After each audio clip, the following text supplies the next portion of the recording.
You were in the midst of a mission from Boltzmann, attacking the mountain monastery of the Old Mothers.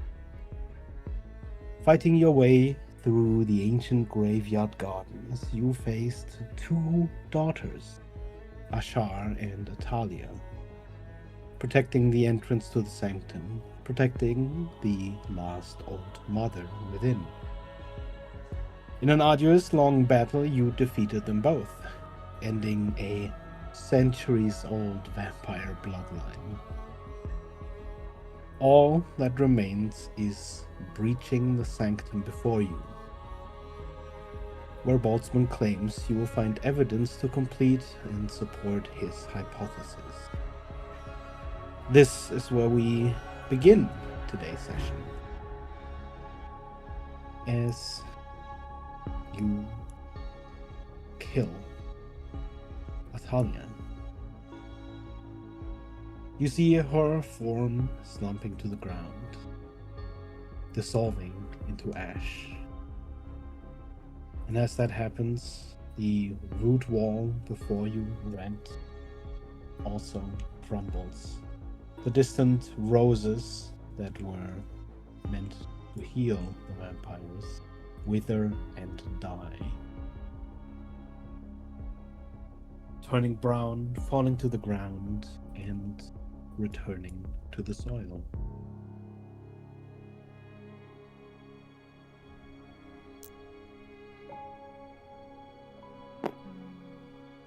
Evelyn's going to quickly make her way over to Vint and start casting Chill Touch on him to heal him. Okay. As she goes back to sitting on his shoulders. As you go to Vint, you see many of the bones making up his frame, missing, crumbled, withered, turned to dust. And as you start casting your spells, these bones start reforming. Are you guys okay? Both of you are out there. That was rough.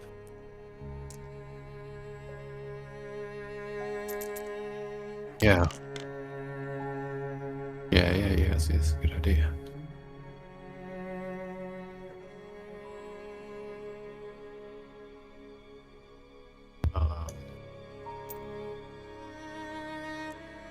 Yeah, well, let's take a break and we'll see how we're feeling after, I guess, and if we need more healing.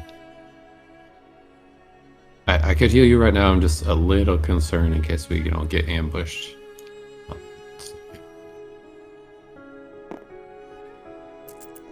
In the distance of the garden, you see Boltzmann sort of sauntering up with his cane in hand. He bows down and he places the healing helper on the ground again. He starts sort of scuffling off towards you as he takes the other path.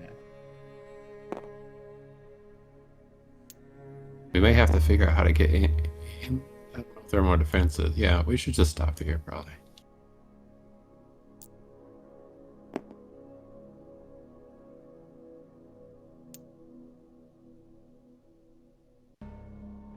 Careful. Yeah, they're...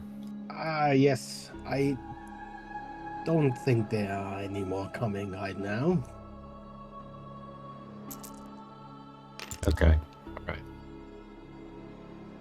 Well, we need to reconstitute ourselves, so we're just gonna set up a little defensive position and be with I'll you be in... waiting here, don't you worry. I'm concerned.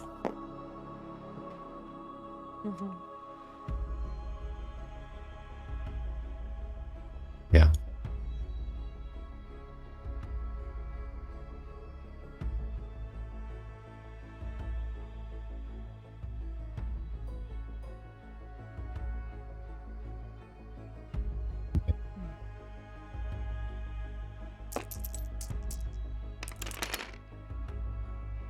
One can help. The healing helper has a total of 43 points of healing to give out, and you can sort of divvy up amongst yourselves.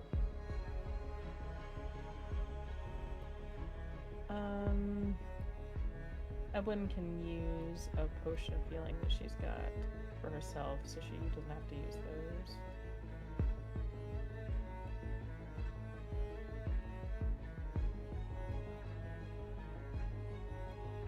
I know some of y'all are real low, so even that won't be enough to pull too much, but to catch you up.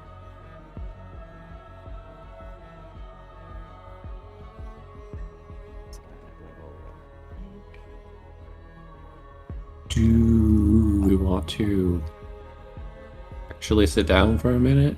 I think it would be wise based on how you also look.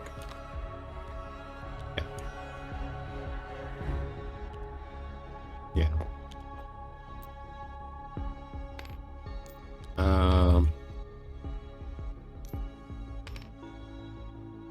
We could, yeah, I mean, we could just sit down, like, up here and at least be facing the doorway in case anything comes out.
Sorry, it just felt like grunting. No, it's fine.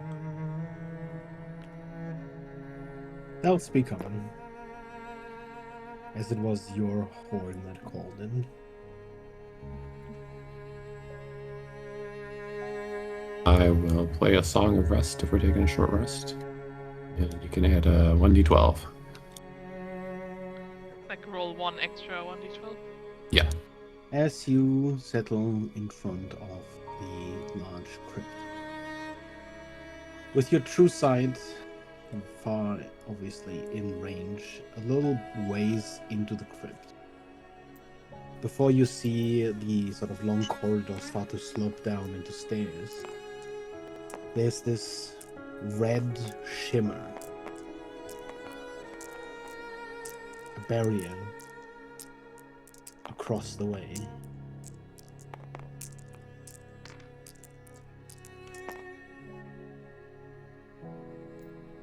Point of order, if we do take a short rest, we will lose the effects of the iced tea that we drink.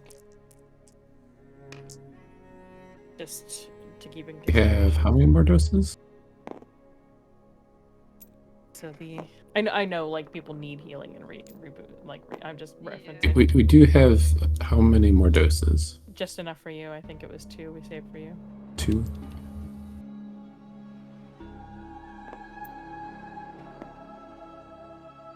I mean, we could like split those up at least. Wait, does it say how long it lasts? An hour. No. I don't think we have much of a choice, personally.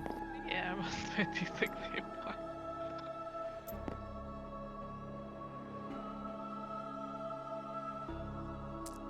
Okay, so you take a short rest. Yes. Yes. You may go ahead and take your short rest then. You add con. Not Evelyn. Not me. You can have it, I think. Maybe? Yes.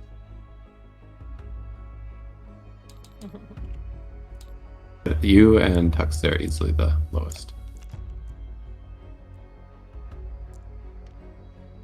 When you roll on a short rest, do you add your con modifier to the hit points you regain?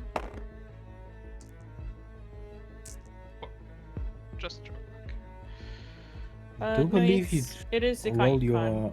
your hit dice and Yeah, yeah, I'm I looking think at- con modifiers on Mhm. every hit die.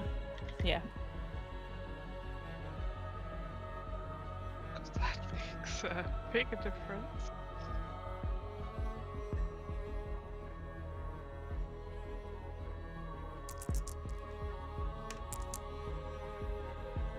Yeah.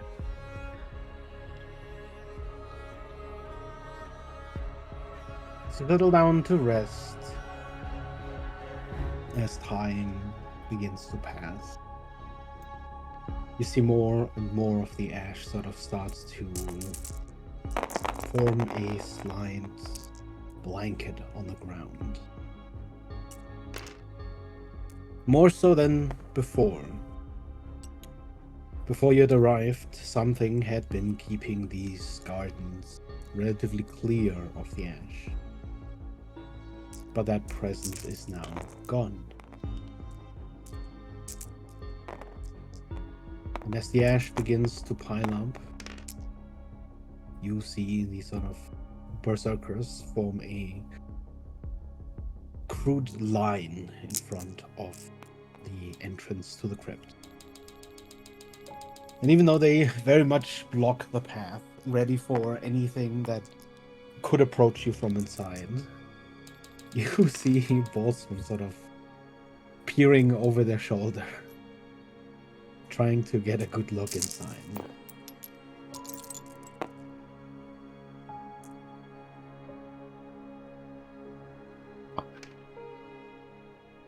At the end of the long rest, I'm going to drink one of these iced teas. And then offer the other one to someone else.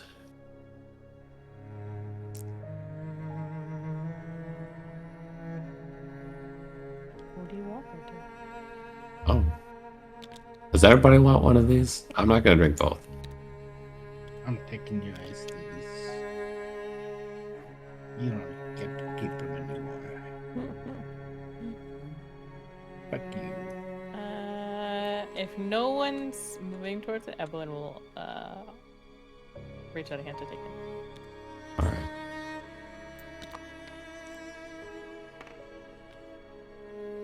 Roll your d8, I say.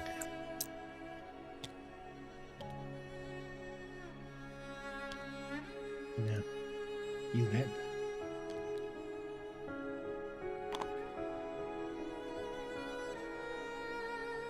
He's reached the end of his story.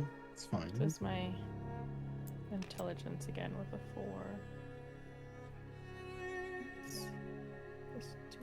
Just change this.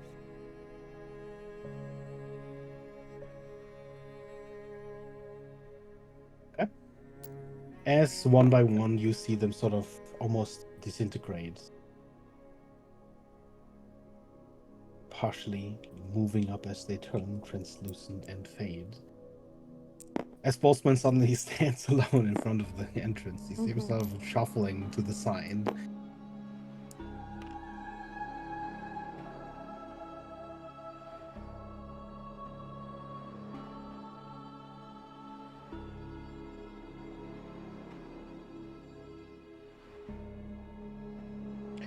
You receive a couple of nods of acknowledgement in return, and even a few sort of salutes, sort of fist to the chest, as they disappear.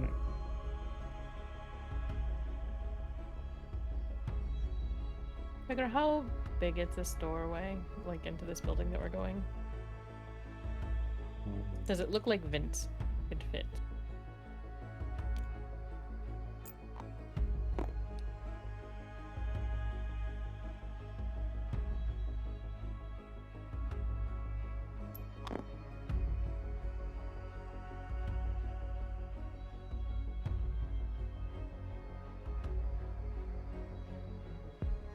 Trying to work it out in my brain. Give me a second. Mm-hmm. It would be tough. He's got enough sort of, I'd call it foldability that he could probably squeeze into it. Sort of into a crawl. Mm-hmm. So he could make his way through, but he would definitely have difficulty sort of turning around or Right. doing much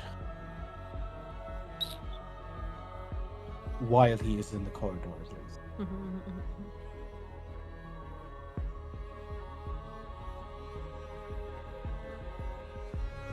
As we're finishing up, is anybody particularly exhausted still?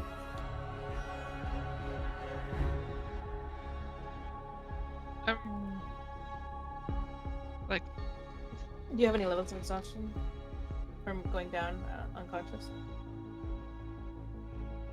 yeah.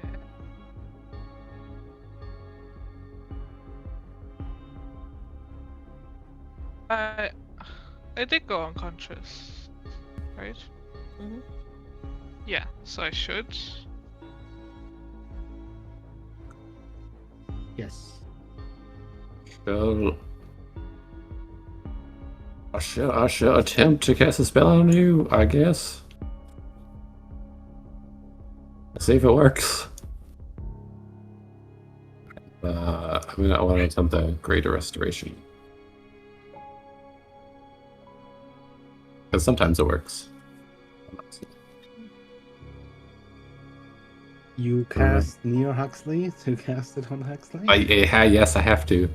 Alright, so go ahead and roll me a 1d20. What is the level of the spell?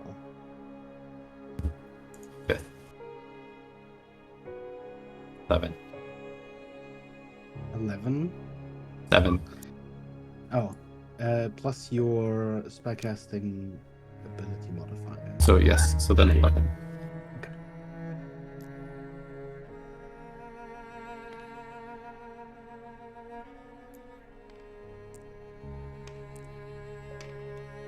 You attempt to cast Greater Restoration. But as the spell is about to take hold, it slips from your grasp.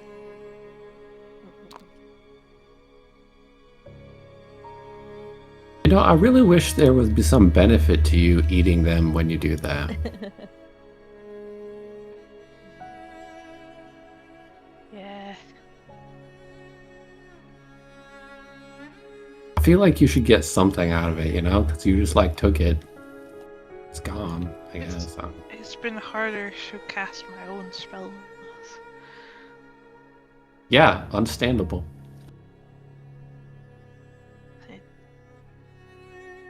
I can't think about how to become a dragon. Oh, that really sucks. Yeah. Do you have any more of those potions that perhaps would be better equipped to assist Fox than a direct spell? Yes, I have a vitality potion. Do you think that would work better?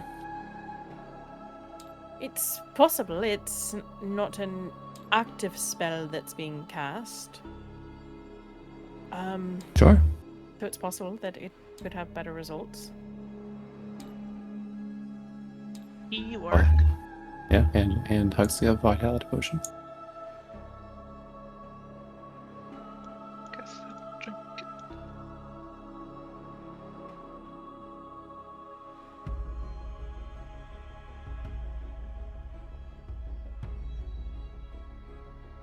Does the potion work, Vanguard? The Potion of Vitality? Mhm. Yes. The Potion of Vitality works.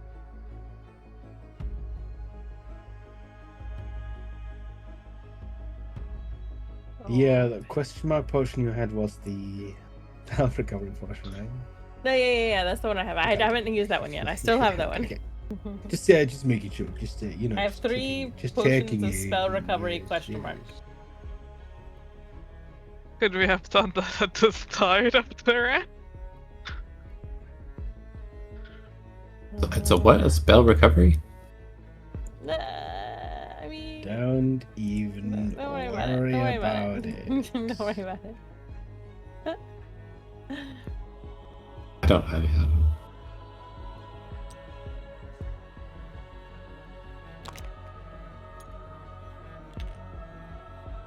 Right, so potions seem to work well in Hux, so perhaps if we need to heal you, we'll aim for using potions rather than spells if we have the ability to try and use that leeway instead.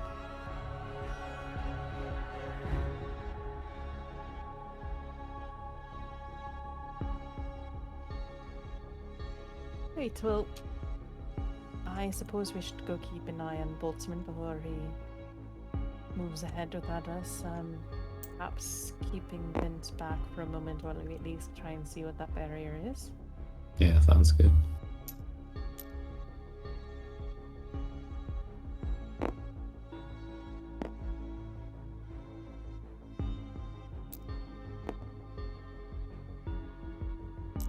I should ask, are you fully feeling better, Silas, at this point?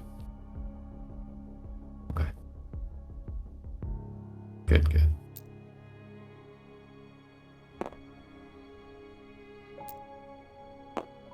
I suppose the only thing left is to pop the proverbial seal. If you are feeling ready. No time like present.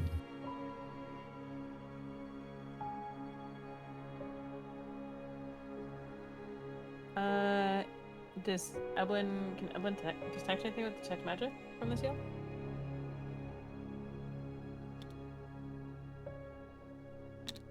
The sort of red shimmering barrier is about 20 feet down the corridor. So as you stand at the very entrance of the crypt, you would be able to see a haze of magic.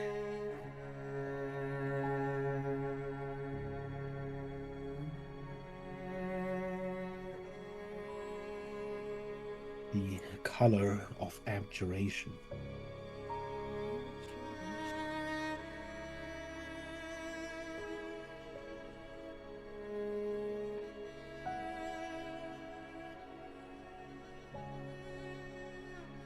Does this seem familiar to a spell I've previously known, like guards and wards? Not really.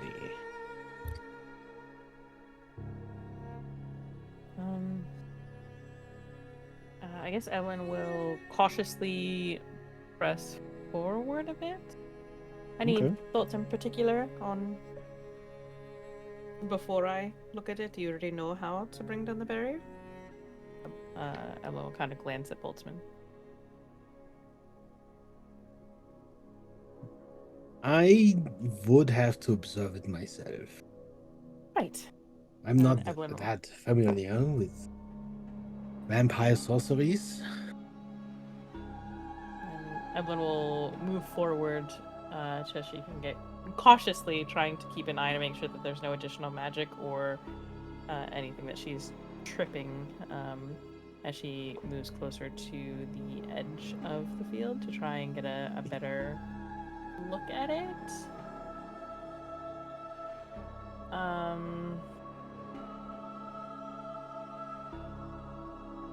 Okay. You move down the corridor to the left and right. There are these slight indentations every now and then where you see sort of carved ornate statues and pillars of stone. None of it gives off any magical glow. As you reach sort of close to the barrier, even without your true sight, the barrier becomes visible to the naked eye. This sort of red shimmering gleam, almost like a pane of stained glass, except that the sort of red tint on it seems to shimmer and shift as you sort of change your angle of perspective on it. If you stand still staring at it directly, it does not move. There's a distinct sort of physical presence to the barrier as you get close. You notice that there is no wind, no draft. It seems to completely block the path. And Edwin's going to cautiously attempt to reach out to touch the barrier and cast Identify. Okay. Can you go ahead and roll me a wisdom save?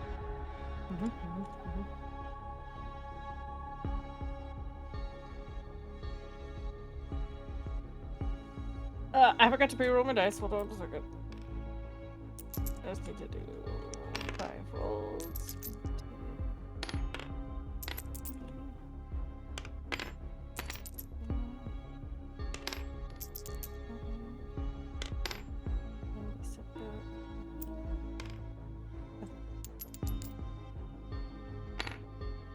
Now that I'm Yes. further away from Huxley, I'm gonna cast a quick death ward on myself. Okay. Sure. It's only a 15.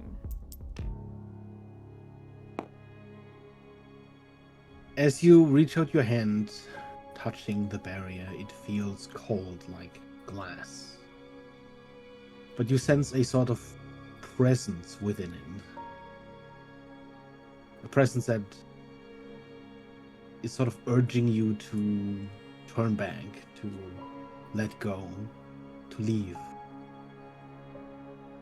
But you remain steadfast, keeping your hand on the barrier, and you cast Identify.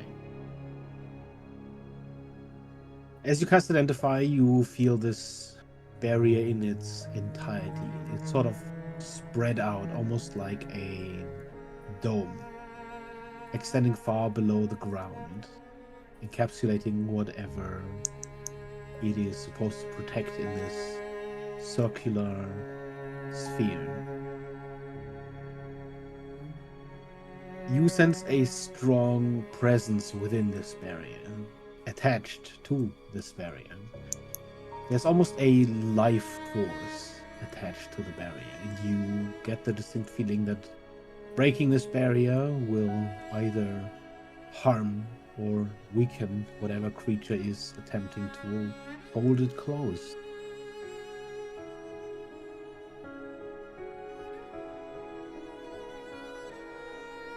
Right, I'm going to assume that the mother is likely partially imbued in this barrier.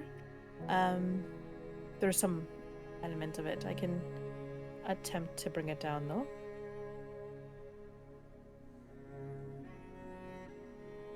You see Boltzmann sort of standing over your shoulder, looking at the barrier and looking at you. Hands sort of behind his back, holding his cane, and he just sort of grins. Well, there's almost this giddy excitement in his face.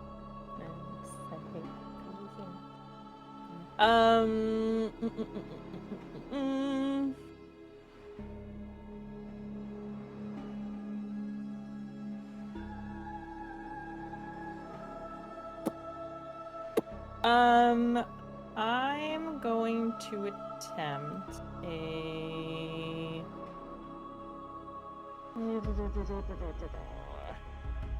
Like my thought is to try dispel magic.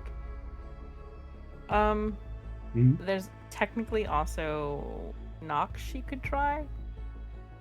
But I think dispel magic makes more sense. Does that seem, at least like, I'm not asking for the answer, but like from Evelyn's point of view, that would make more sense.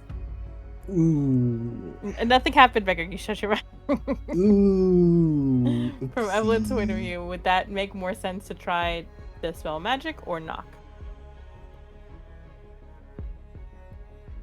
I'm sure you wouldn't also just mind sending a dimension door straight into a wall.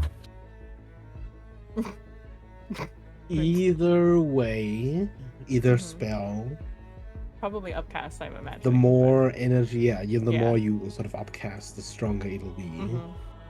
With the spell magic, you almost have more of a choice whether or not to sort of try and open a hole or break the barrier as a whole. Whereas knock would be more focused on not, breaking the barrier as a whole. Right. You wouldn't be able to focus that as much. But either way, you are sort of left with a choice which of the two you would want to do. Okay. You know that, of course, breaking the barrier as a whole would more significantly harm whatever's attached to it. Right. And it would also prevent the barrier from, just closing behind you or before everyone is through, for example. Right. Okay. That's kind of my thought. I just want to make sure that... Listen, Evelyn's smarter than me. I'm trying to make sure that that makes sense. But, then Evelyn's going to go ahead and cast at 5th level. Is that the highest level she can cast? Dispel Magic on the barrier. Okay. What is your spellcasting ability modifier? Intelligence. Okay. Do you mind giving me a quick intelligence check? Straight roll with no additional bottom. Make it Arcana. Okay. Lovely. That is a 14 plus 13. 27. Okay. As you cast the spell, you feel it take hold, and there's almost this moment of tug of war. As the spell magic attempts to unravel the barrier, the other side tries to hold it shut, hold it close. Are you attempting to make a hole or break the He's barrier? going to try and break it. Okay. There is this long moment where it's a stalemate, where both of you pour every ounce of arcane strength that you have into the spell that you're casting, until one of you runs out of that energy and the barrier starts to ripple like the water of a lake, its surface disturbed. And suddenly, with this almost comical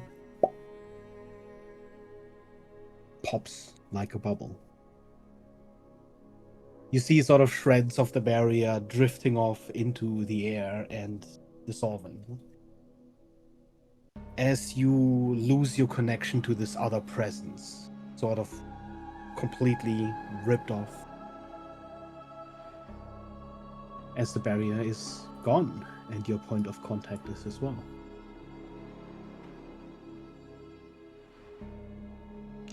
Right.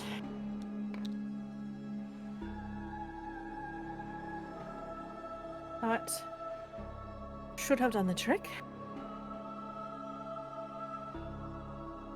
I can likely push forward. I can have Vint. Red. You're standing sort of behind Ellen and Boltzmann, and the second that the barrier sort of pops out of existence, you already see Boltzmann sort of, moving his cane, sort of shuffling past Evelyn and attempting to start walking down the stairs.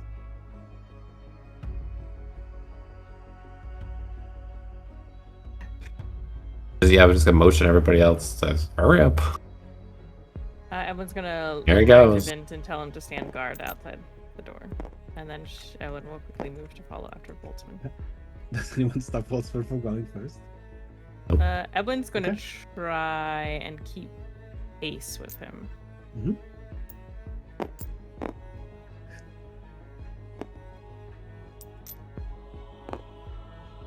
With as long as a stride as he can, you see him just sort of stepping forward and slowly moving down the stairs.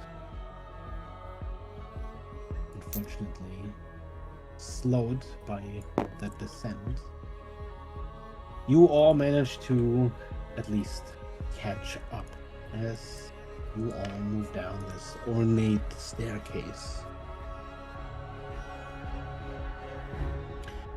You watch as the sort of carvings of the stairs, the sort of arches above, and the walls to your sides change from this more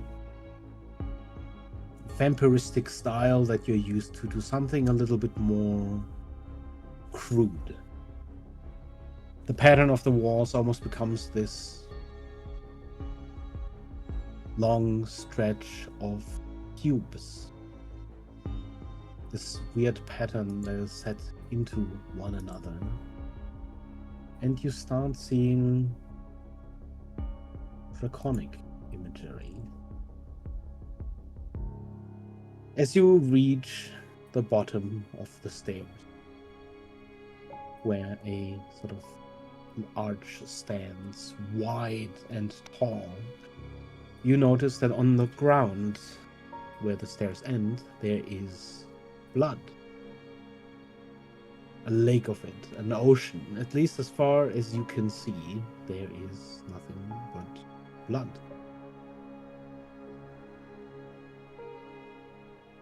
Seems vaguely familiar. Continuing after Boltzmann, you see him sort of hesitate on the last step before he takes another. And he steps into the blood.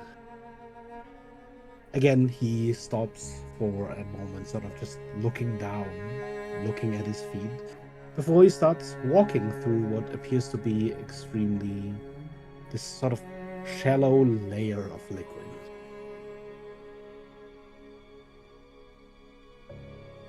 Uncivilized. So I mount my broom to hover. Oh gosh.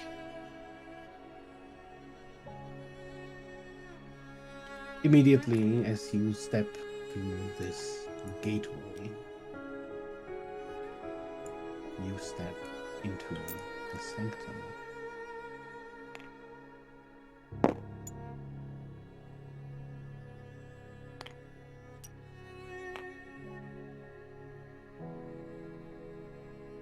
There is very little light around the walls. You see the blood sort of covering most of the floor, moving all the way to either end.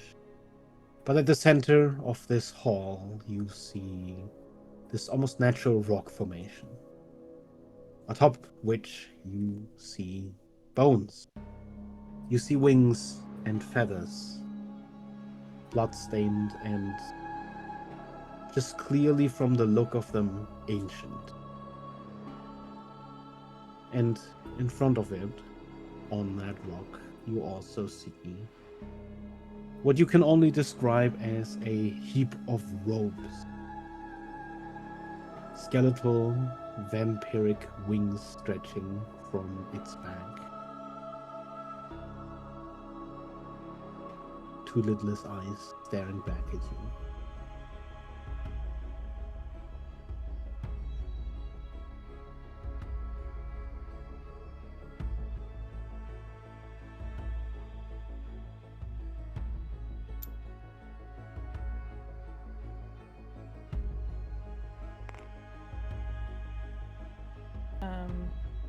If Evelyn can, she's going to have gone and stepped through the blood, kind of using her shorter height to let her hand lightly trail in the blood as they moved, so she can, while they step in, try and cast Identify on the blood to double check and see if she can work out what they're walking through. Like, is this blood or is this something different?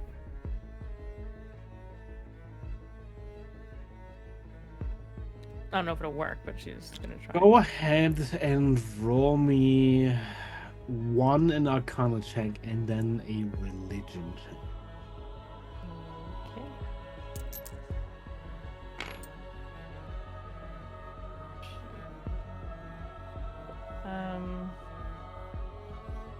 The Arcana check is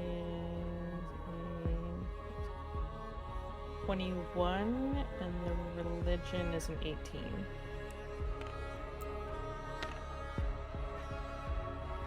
Okay. The blood has distinct sort of magical properties. It is clear to you that it is not humanoid normal blood. There's definitely something about this blood. But as you sort of try and get a read on the nature of this blood, you find nothing in your sort of mental library that offers you anything sort of comparable.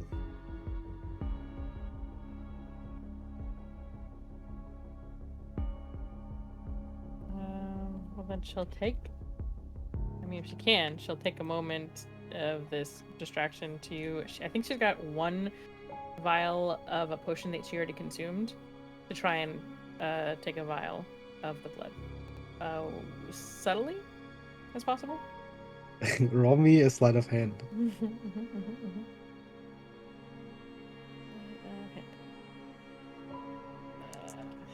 That's a 12.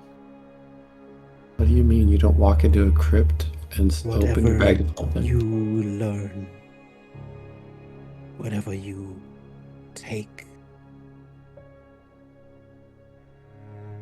you must not see the light of day again.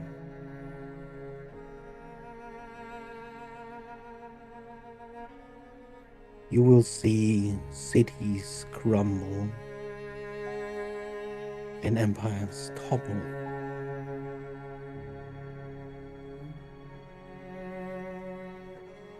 And so it must remain secret.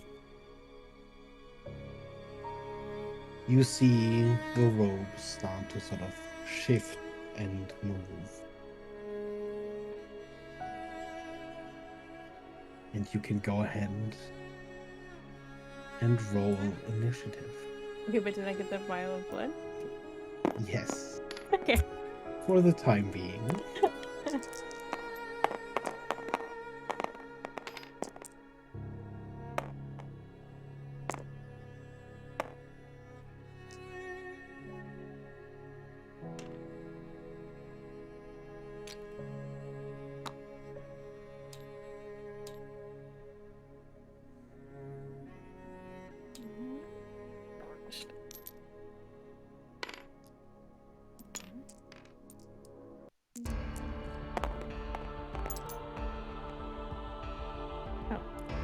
I don't have to change my initiative. I have the same thing.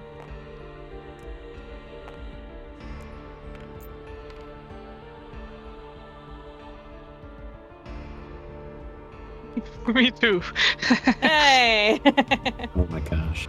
Congrats for the laziness that doesn't have to rewrite initiative.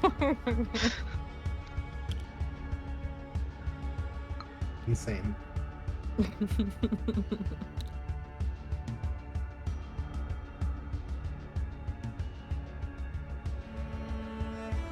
Also incredibly lazy.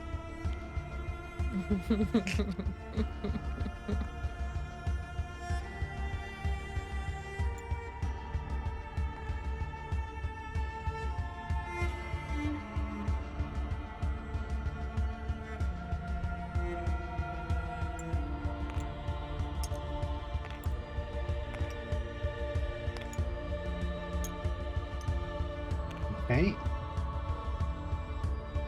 Before anything else happens, can everyone please give me a Constitution saving throw?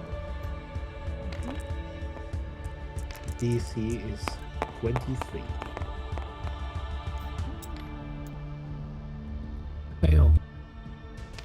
Just barely made. I hit 23 exactly. Oh my god. Oh my goodness. I also fail. Red Huxley, you feel your muscles seize as your body sort of freezes in place. As your body starts to move on its own. Is it charm effect? Not technically. Your mind is still your own. But you are under the effect of Blood Puppet. Okay. Well, have fun, guys. Evelyn, Yeah. Huxley is not Yeah. going to do you anything in the are last 2 up fights. first. Ellen doesn't want to be in a group lumped up with everybody, so she's going to move, flying a bit in the process. How high is the ceiling in here?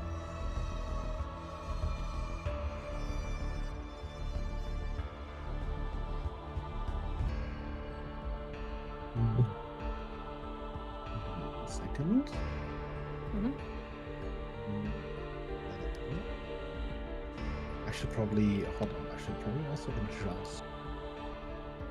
I think it's Yeah. already pretty adjusted. No, it's already pretty adjusted.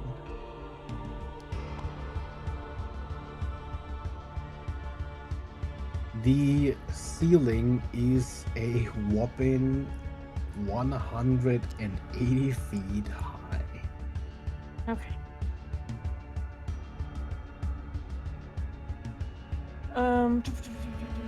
Sure, there's nothing I'm gonna do while I'm in range of everybody.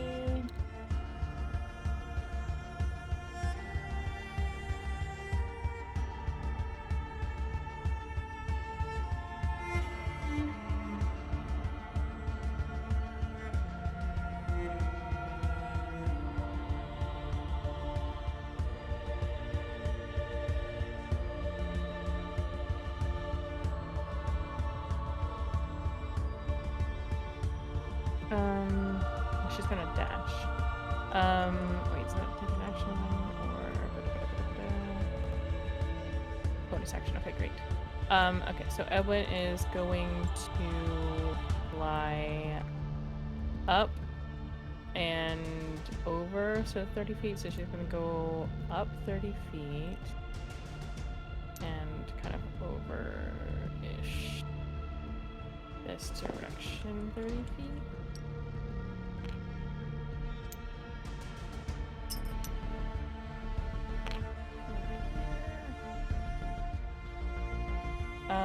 And then bonus action, she's going to go ahead and activate her Collar of the Crystal Veil with the crystalline barrier.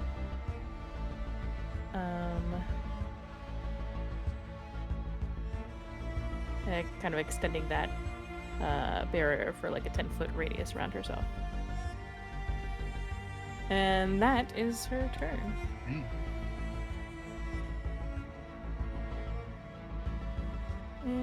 Let's see this one.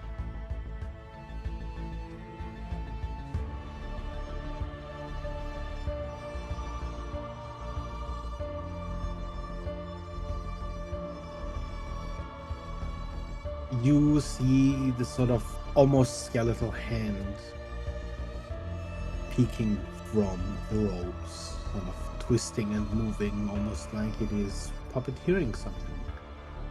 And you see Boltzmann almost sort of in this rickety, very stilted walk move forward, raising the cane towards you, Evelyn. Gosh darn. You see the end of the cane flip open as he's gonna fire his cane musket. Stop it. Rude. And I think nothing can pass the barrier, right? Right. Is it a spell or something? Like is it like a gun? It does shoot a magical bullet. So spells cast from outside the barrier can't target anything within its area. And anything within the barrier is excluded from the areas affected by such spells. Does the barrier have an AC? It is my AC. So that is 17. Okay. Does the type of damage matter? Yes. It is because piercing it's and immune to force. It means poison and psychic, so not those. So there's no difference between those two knives. The barrier takes 16 points of damage as you see this bullet just sort of shatter into its side and fall apart. You do note that there is this sort of spell that tries to take hold as it hits the target. But the barrier sort of not being a creature, the spell dissipates. It doesn't look too dissimilar from a punishment spell. Oh my gosh, rude! As this problem solver bullet shatters. I would suggest moving quickly and destroying the head of the proverbial snake. Agreed.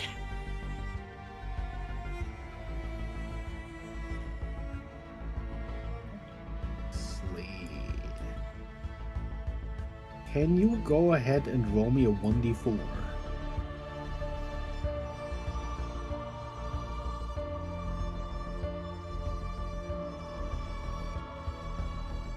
Huxley.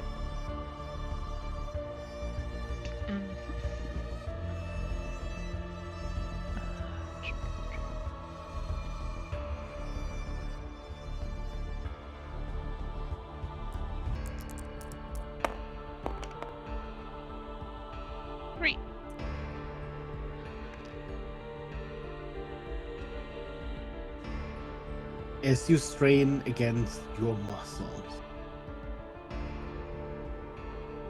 muscles attempt to move you forward.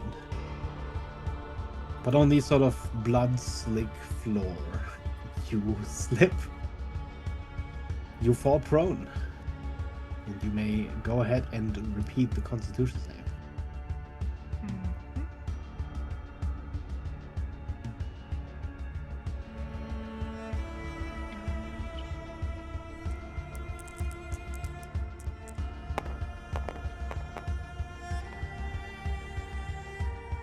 That is a lot better. That's a 29. Nice. Okay. You get to move next.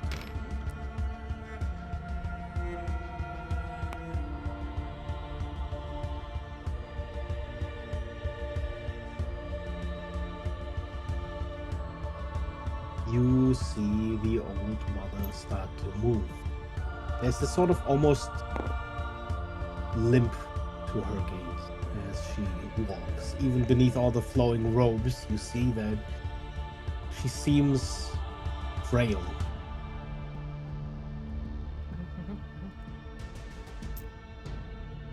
She will summon forms from the blood. These almost two clean-looking bones that emerge from the pool of blood, partially encased in blood themselves as they rise. And this one's gonna move forward and make an attack at Rat.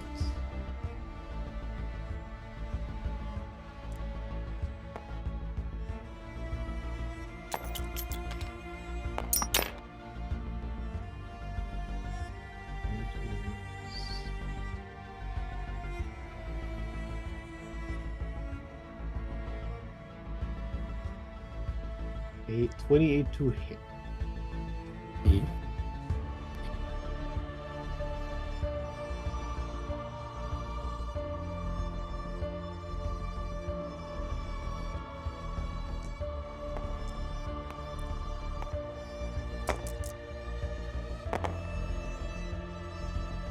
Its claw sort of reaches out and almost stops short before you.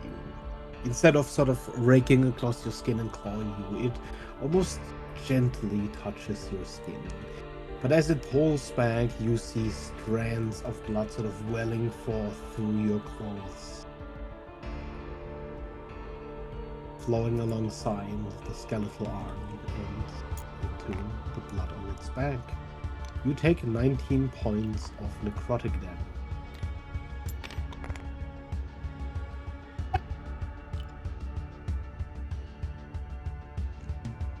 And then it is Silas's turn.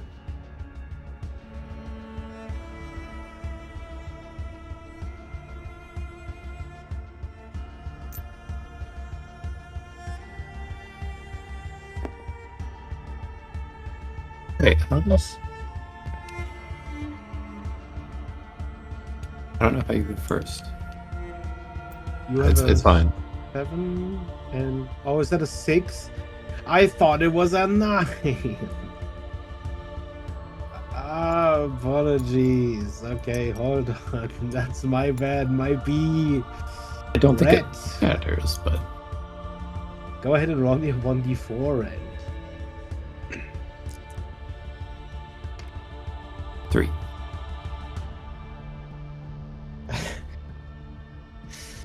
Oh, I am so sorry. As you fall prone, you slip off of your broom, and with a splash, you land sort of with your back in the blood.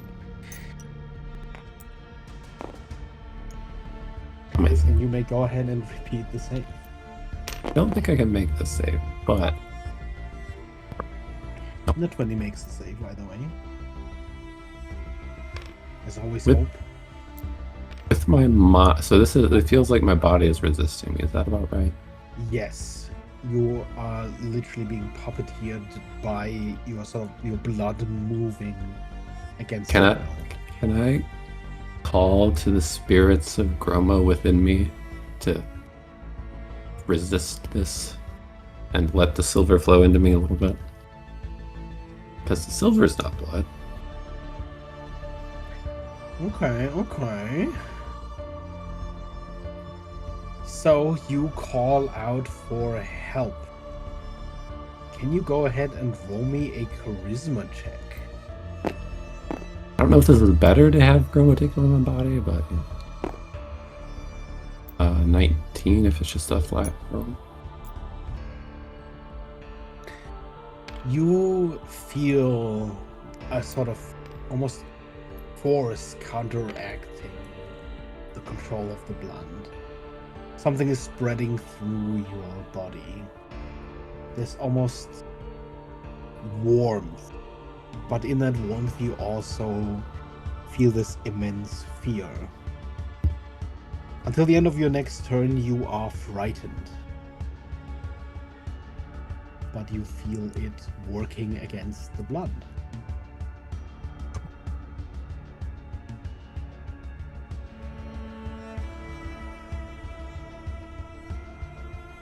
I would assume that's everything for me.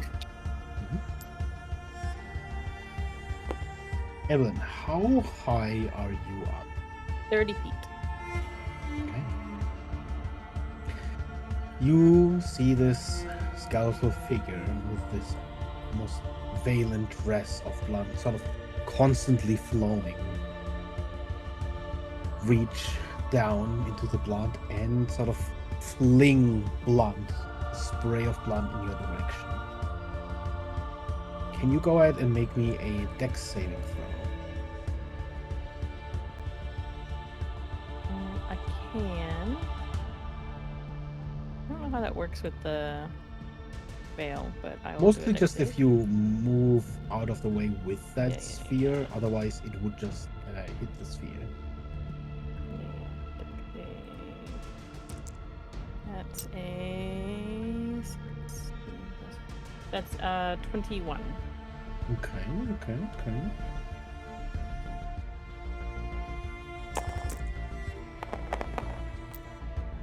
The barrier takes 14 points of damage, and the blood sort of splash against it. You see almost this slight sizzling and steaming as the blood hits. But as the barrier is still around you, it sort of droops off, just flowing back towards the lake beneath your feet. And then it is Silas's turn.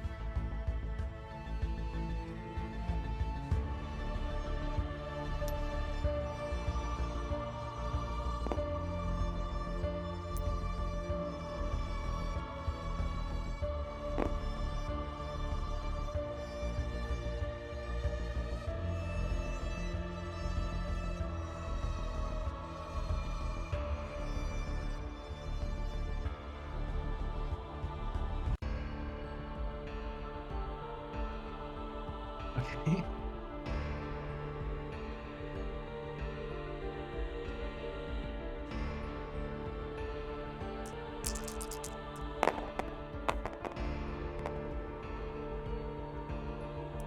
Oh boy. I see a net 20 in there.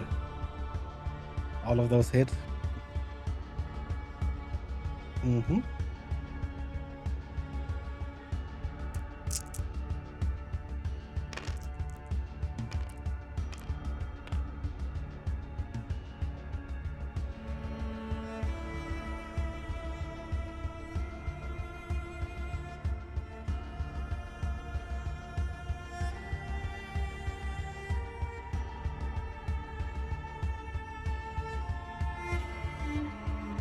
Sure. Just because you're net 20 in anyway.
As your arrows pierce the robe, you hear this very audible sort of grunt as you already see her sort of fall to...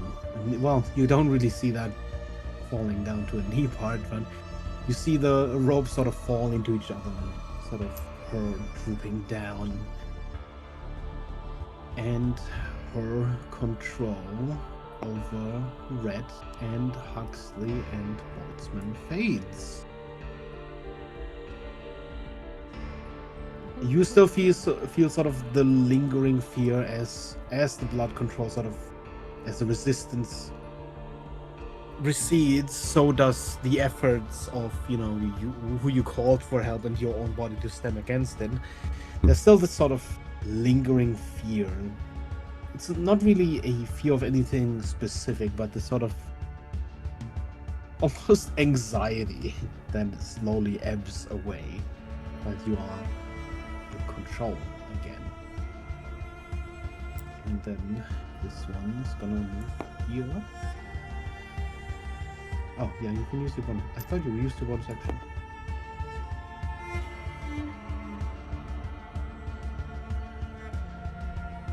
Oh no, you could have used it. Yeah, you could have used it. Apologies.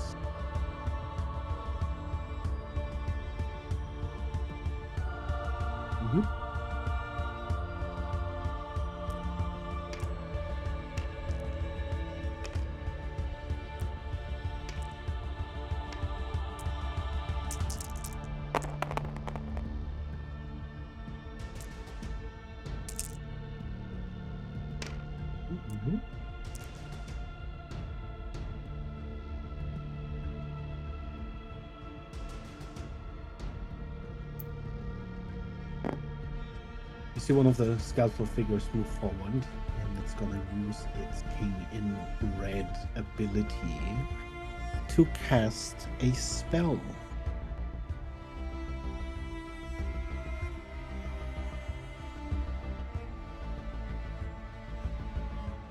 And if there is no... Evelyn can't do anything to stop a spell. Pretty sure I'm too far away. Not from. It's not that one. It's the one next. It's that one. It's casting a spell. It is gonna cast. Could I counterspell that one? You counterspell? Sure. At what level do you con spell? Third. Okay, go ahead and roll for it.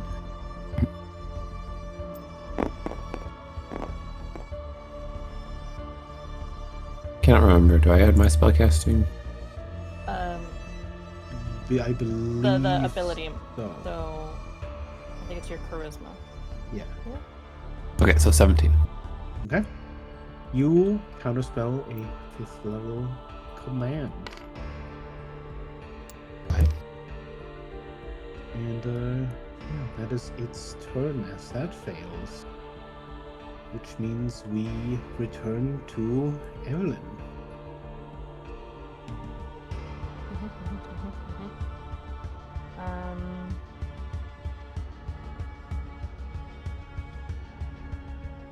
Alright, then Edwin is going to move.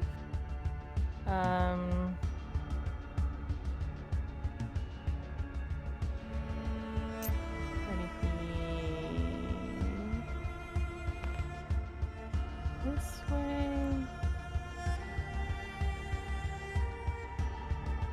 And what could she do? Just gonna go ahead and cast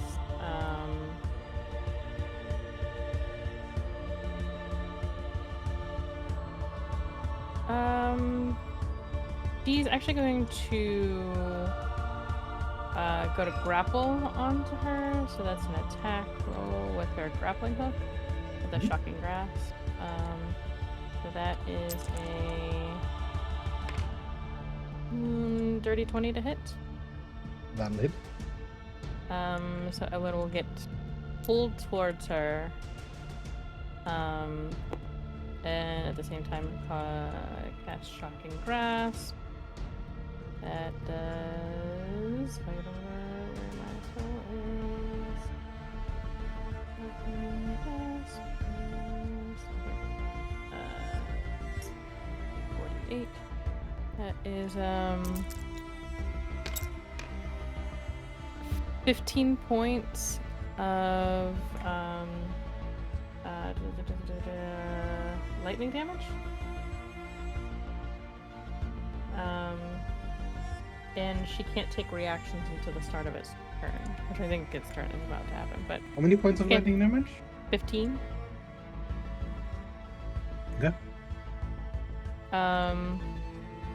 But then Evelyn will move back ever so slightly here, with the remaining bit of her movement.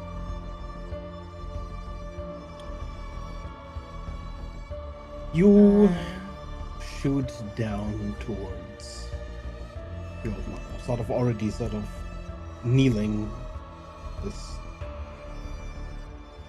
mountain of rolls, and as you land close, there's this arc of lightning from your gloves.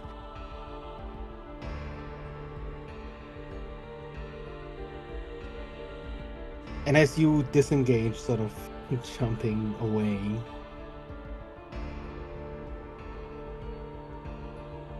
the heap of ropes crumples.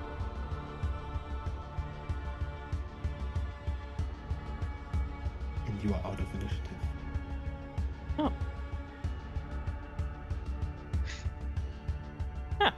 Sorry, Hux. Oh, I was looking forward to standing up from prone and still being able to getting to her with my movement. Forms sort of fall apart, clattering into the blood, where their bones lay stained red. You see these ropes lift one last time. This sort of half skeletal face looking towards you, Evelyn, almost in an attempt to say something before it simply slumps down.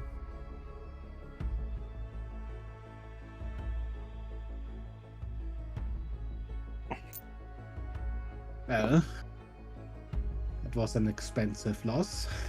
You see Boltzmann sort of unscrewing the back of his cane, sliding another bullet into its long rifle.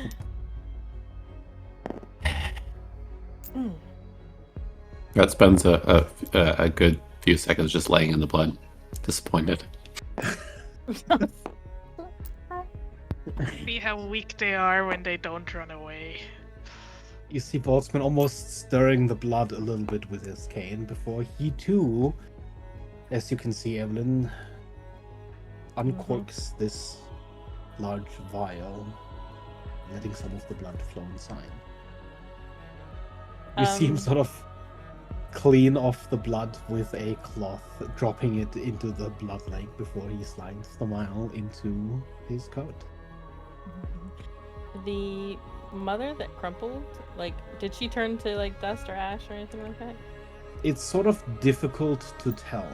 You still see the sort of skeletal frame of her wings sort of on top of this heap of robes, but you don't really see anything from and then an actual body. Yeah, Evelyn will shift to try and see if, like, shifting the robes aside a bit, if there is any, if it's like ash, like she's seen vampires do before. If there is, she's trying to collect some of that. If not, then she's not gonna necessarily start hiking up the skeleton. You start sort of digging through these robes, sort of pushing it aside. And inside you do indeed see piles of dust. As well as this sort of almost ribcage-like frame of bones. You see that the wings are still there, attached to this sort of skeletal frame. But the frame itself doesn't appear to be the bones of an actual creature. There's no legs, no arms, no sort of head attached, nor any space for those things to attach.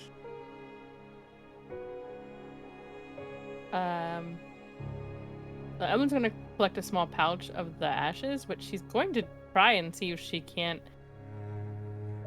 essentially remove the wings rib cage, because it doesn't match up to her why those would remain so it had been left behind. So she's very distracted with that at the moment. I think you have detect magic up at all times, right? She does, and you would see that these bones are not magical. She's gonna try and cast identify, but I'm trying not to do too many things while other people are doing the same things. But that's more. The rest of you doing anything in particular? Walk over here. Okay. This is a big giant angel thing. Stand in front of this massive skeleton. At its edges, you see there is a distinct weathering. Sort of stains of bones, parts where the bone has sort of gotten porous and brittle. It certainly, at least from a initial glance, looks old. You see this massive set of armor that whatever this creature was before was clearly clad in. But whatever it was, it is long dead. Are the teeth loose? Fucking knew it. God dang it. They're not exactly loose, but it seems like what's sort of holding them in is almost more of this weathering. You could probably fairly easily sort of chisel one out or sort of break it out if you should so choose. That's what I'm doing. Yeah, I should choose this. I'm just like, yeah, that makes sense, as expected. Go ahead and...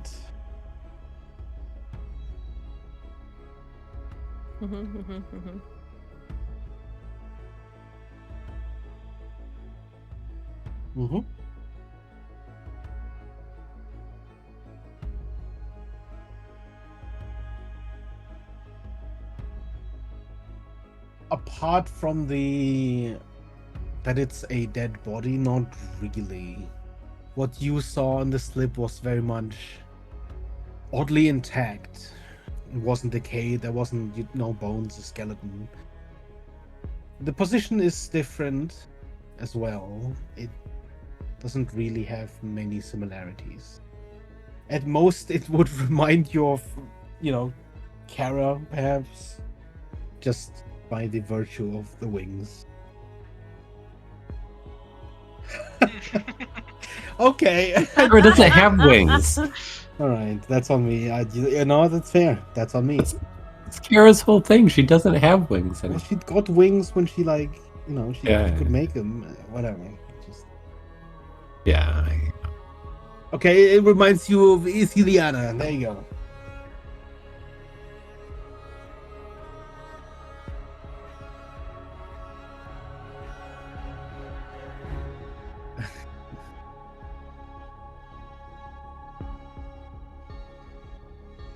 Evelyn, Yes.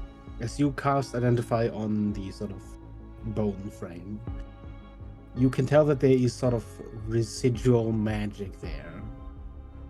In a way that it seems like there was a spell regularly placed on these bones. But the bones themselves were never magical. They were likely controlled by magic. Gotcha. Otherwise, the bones seem entirely mundane. I just wanted to make sure, because it didn't make sense to her that. So now it seems like more of like an accessory from Evelyn's point of view that was used to probably animate somehow. But that was more her thought. It was just odd that she would turn to ash, but likely mundane, perhaps assisting in a sort of way, but nothing out of the ordinary. Gotcha. Right. Then she would shift her attention over to keep an eye on what Boltzmann's doing. Boltzmann's just standing there, sort of cane, pretty much exactly like his picture, and he's just observing you right now. For how giddy he was to get in here, he seems strangely stone-faced.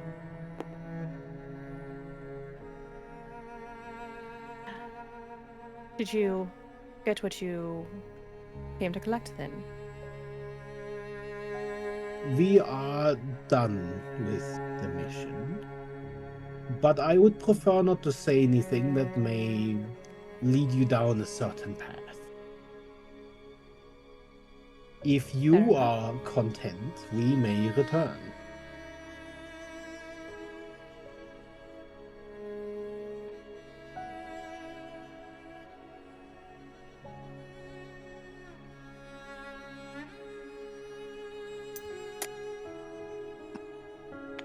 Popping up the tube.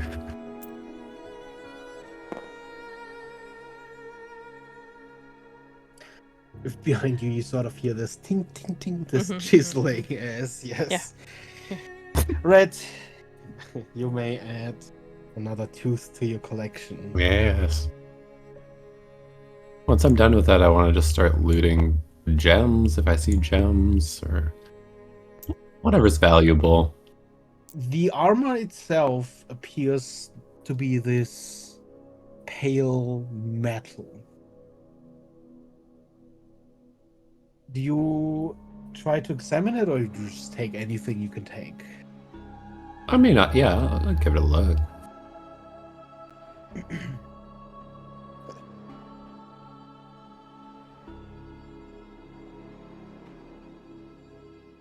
Give the armor a look. Brush it with my own metallic hand. I don't know.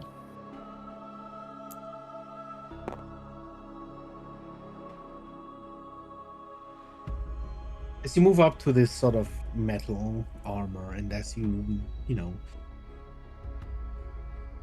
wipe through the centuries of grime that have stained the armor a different color, there is this sort of mirror sheen looking back at you. You would probably fairly easily determine that what you're looking at is likely a massive mithril armor.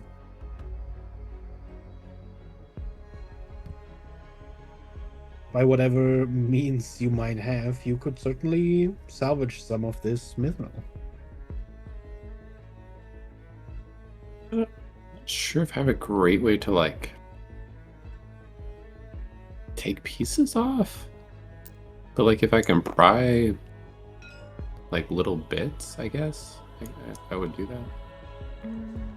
If Evelyn sees Rhett trying to pry off bits of the metal, Yeah. then she'll come over to assist him.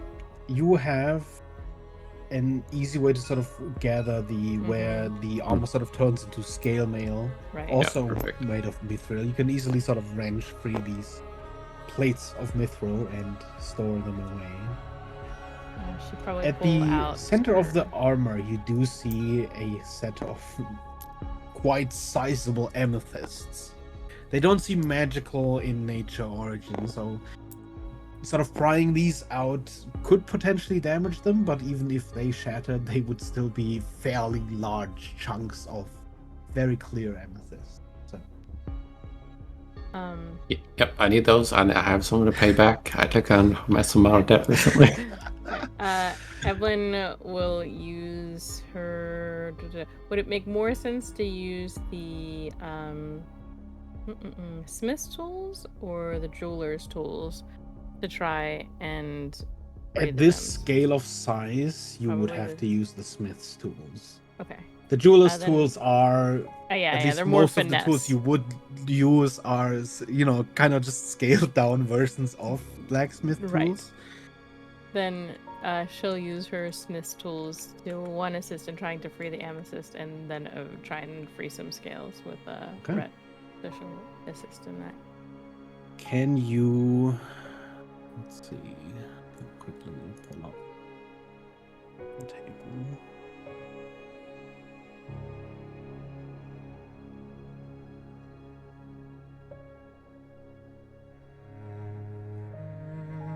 I can use like my tool rule, which I think is either my intelligence or my dex normally.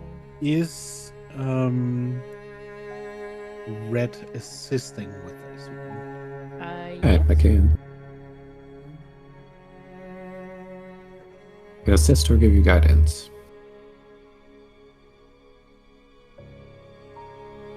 Either or. Well, I guess you can do both. Then from Red, I require an athletics check. And Evelyn, you can make a check with your smith's tools. Either, I guess, sleight of hand or also athletics. It's a 21 for me. Apparently, Red's greedy today. That's, 18 plus 10, 28 with a sleight of hand.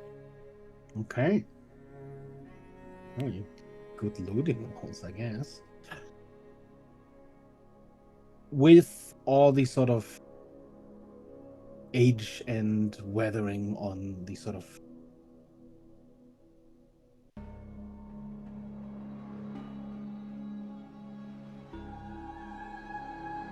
I'm struggling to find the word.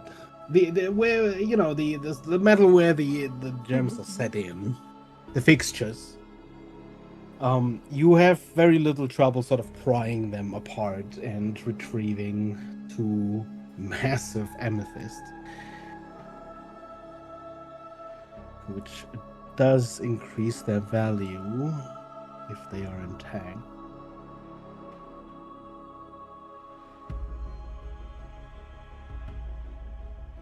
Do you need details on the separate amethyst or Thing? just the value as a whole?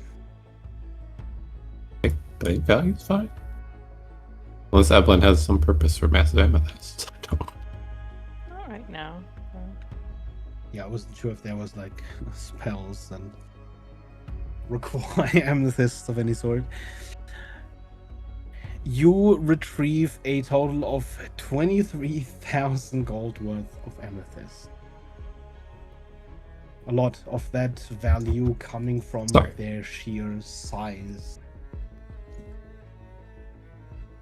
You almost struggle to lift out the larger of the two, the sort of, rounded, thick plate of amethyst that is just incredibly heavy. As we're doing this, I'm going to say that I'm not all that surprised that this is here. Weirdly. No? No, you remember the library? Yes. I suspect that this whole, I don't know, continent was once more celestial in nature.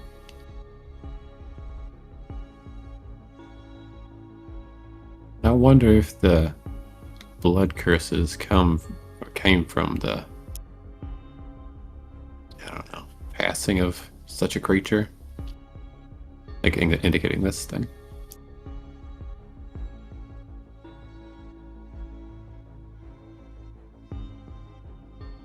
Would certainly make sense.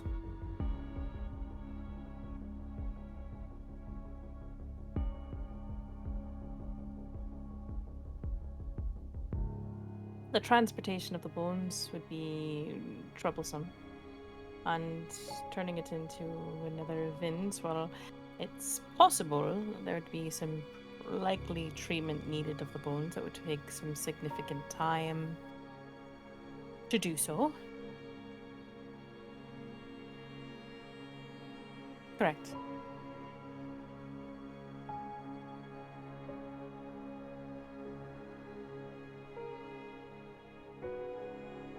Yeah, I mean, you look over, you see this pried apart pile of robes with some ash and bones in it.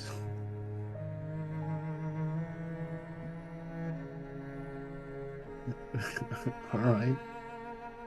The biggest ones. I mean, you know, feathers are fairly flexible. You could probably take, you know, this feather and fit it into the bag of holding. It would take you, you know, some time, a lot of sort of stuffing as you would sort of, with both hands, you know, stuff it into the... Yeah, sure. You can retrieve some massive feathers.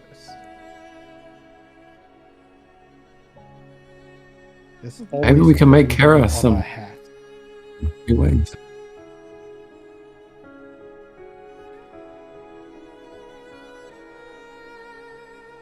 Yeah, true.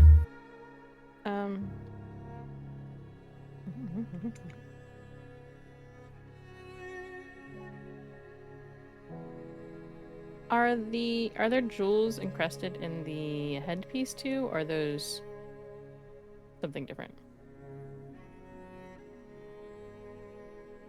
1 second. Mm-hmm.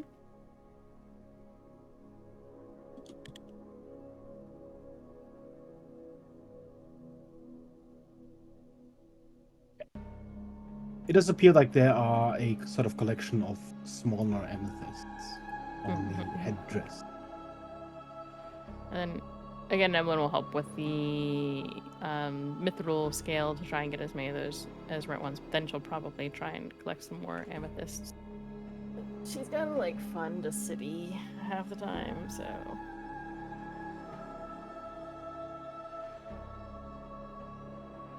But she'll start with trying to help right with the mithril still. Yeah, that's fine.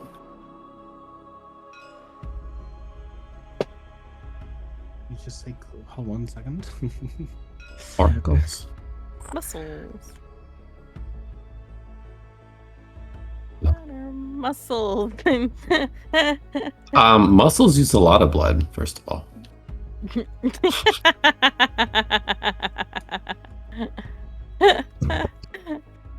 Unhinged. I just got in.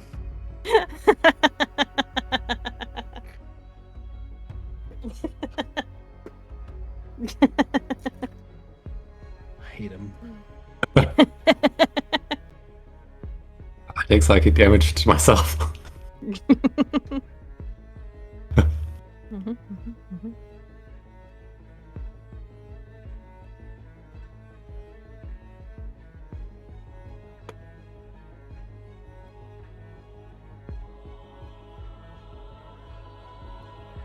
I'll have to calculate a weight in pounds for the Americans. Yeah. Each You of could- these each of these plates weighs about a pound. So, as many as you would want to take can easily load up. How much is a pound of mithril worth? I think that depends how hard I try.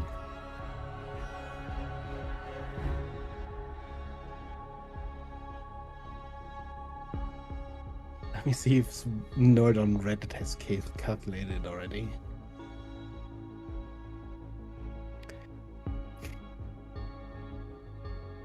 So 1 pound of mithril is worth about 50 gold pieces. Okay, that is Oh. not nearly as worth as much. Thank you. So like maybe enough to make a set of armor, which would Yeah. be, I don't know. Sure, easily. What would that be, like 20 pounds? Oh. Let me look it up. Are you going for like a full plate or? I feel like everybody uses full plate, so maybe like half the most any in our group use.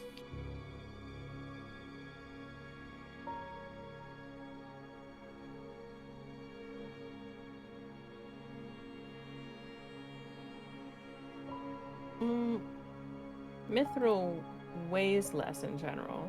Right. Yeah, I think Right. it's about half So, of metal. Half plate would weigh normally 40 pounds. So 20-ish So- sounds about right. 20 would be like half plate. It would be lighter than normal. For full plate, it would be about 30 pounds of mithril. You want to just take the 30 pounds and then? Yeah, sure, why not? Yeah, you can easily sort of pry loose 30 of these plates and place them in your bag of holding.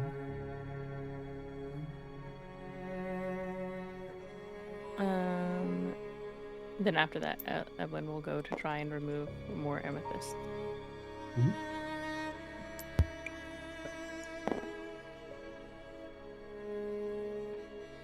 Did you find anything else up there, Silas?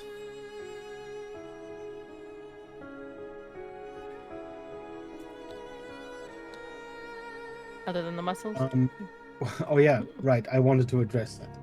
Yes, you do see these sort of shells of mussels. You see barnacles, you see remains of marine life. None of it appears to be fresh or alive. As you sort of examine these shells, you could probably press on one and it would just sort of crumble inwards.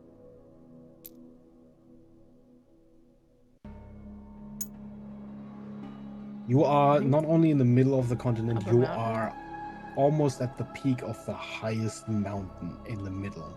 And this is a massive mountain. Like as a player, you'd have a reference. It's probably, easily size of 1.5 Everest. You are high up.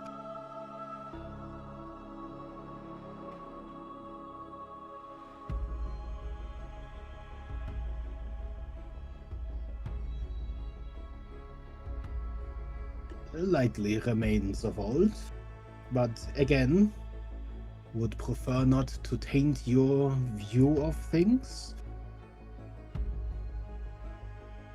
Perhaps where you logically arrive would be a confirmation rather than a lead from my side.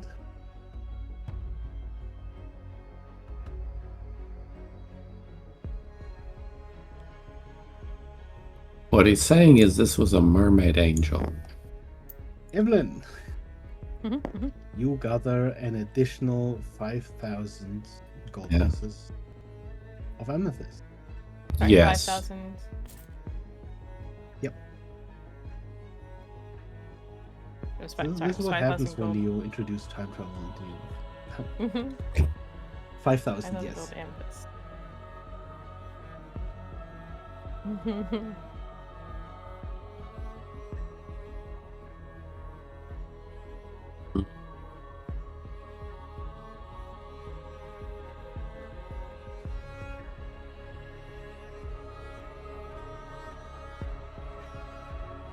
What you're saying is this is Kara after 5,000 years of binge drinking.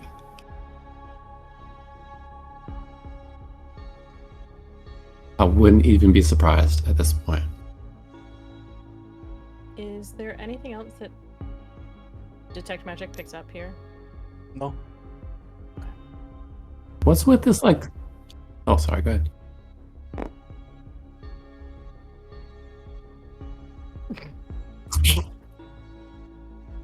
Yeah, right. What's with this, like, sundial-looking thing? As you sort of examine the ground, yeah, there are these sort of shards of more metal. This one seems a lot more corroded and sort of weathered. Much of it is also stained with old blood. Arrayed in this sort of circle, this halo of sorts around its head. But as you sort of lift these plates, move them around, even though they are sort of fused partially with these barnacles and other marine life, there's not really much about it. There's no magical reading, nothing happens when you move these plates. Simply they're lying on the ground.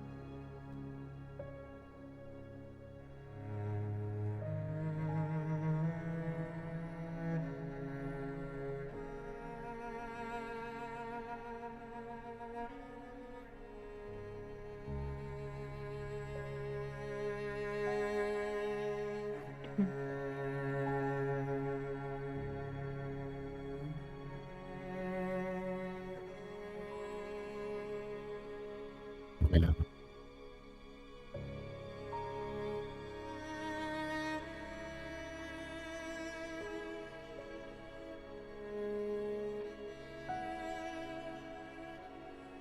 Well, it's certain that this is from a different place. Or a different time and place.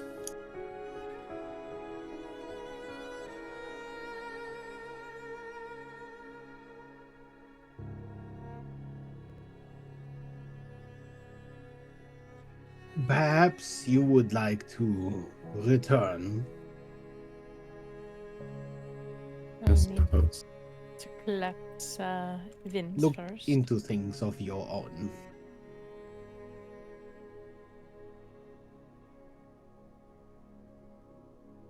Then we may present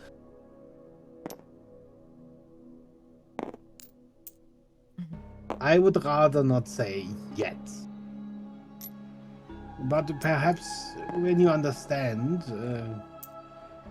you will understand why they would keep it a secret. Or try to.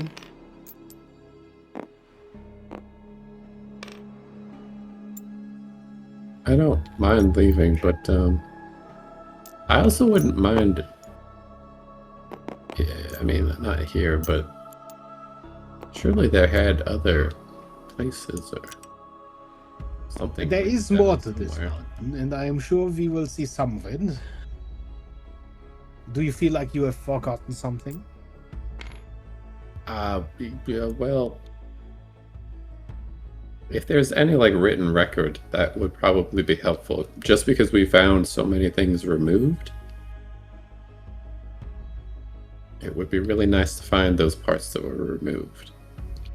That would provide a lot of Assuming illumination. they were not simply destroyed. Yeah, true.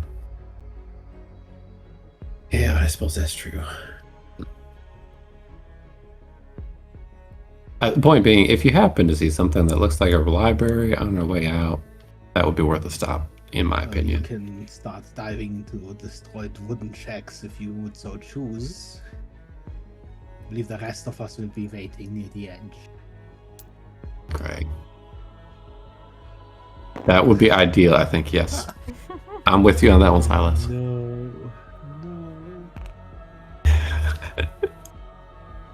You follow Boltzmann as he leads you back into the garden. There's a sort of pause and distance every now and then that he sort of wanders away and then stops to almost sense something. He stops, he sort of looks into the air, and after some short deliberation, he keeps going until you have almost reached the gate that you entered through near the edge of the gardens, before he sort of stands still, turns around, and starts tapping his wand. As we're going, is there any writing at all? As you sort of walk Place. through this graveyard of sorts, there's not really much writing anywhere. Whilst the crypts are ornate, even on the outside of those, there's no sort of dedications or sort of inscriptions.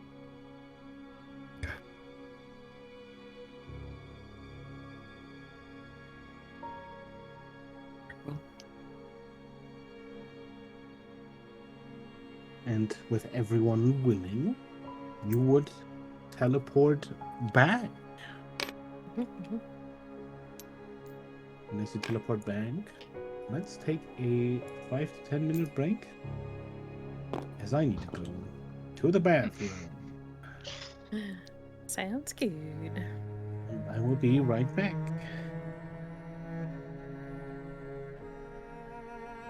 Poor Hux. Poor Hux. He just wanted to take down the vampire. I didn't think that was going to take down the vampire at all. Yeah. I mean, I know that I damaged it when I took down the barrier. And it was already hurt. And then Silas did a ton of damage. But I was like, this is just a cantrip. This is just going to reposition me better. I'll be on the other side. You'll get flanking. That was my whole thought. Yeah. I was like, this is I was mainly great position. looking forward to be like, okay, half my movement spent on just getting up, then I have 40 feet to run. But as part of raiding now, I can move half my speed. So I could get there. Oh my gosh. I was just trying to be like, okay, well, they're about to get up probably, or somebody else is going to do something. Let me move to a place that's most beneficial, like, so that there's, like, advantage on attack rolls.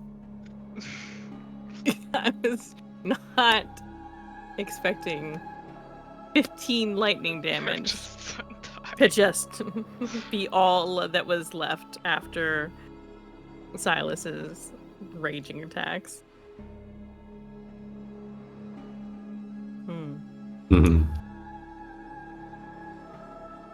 Yeah.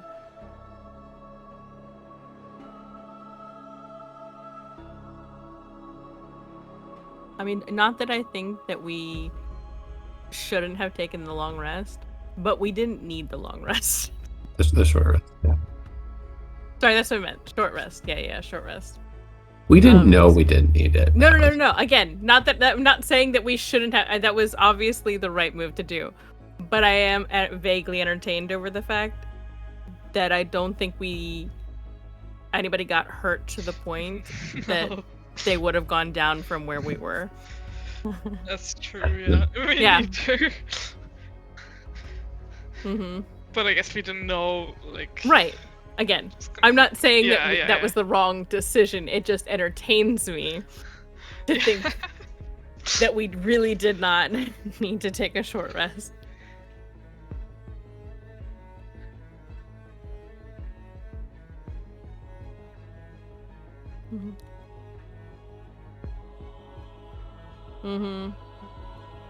Sure. Yeah. Just this old lady. Yeah, we just beat her up. But it could have also meant that, like, now that she's weakened, we have Yeah. a chance of Right. killing her. Absolutely. Right.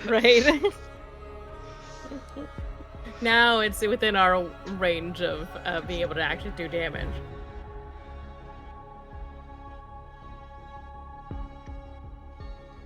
Oh my goodness. It's really funny and unfortunate. I was just playing DD in our other group, where I specifically didn't attack a creature because our barbarian already has been like dealing with like all of their kills being stolen constantly.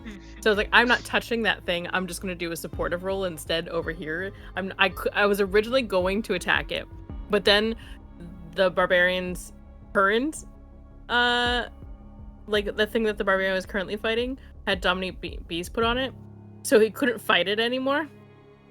So he turned to the target that I was about to go and attack. I was like, nope, I'm not doing that anymore. I'm not attacking that thing anymore. It's all the barbarians.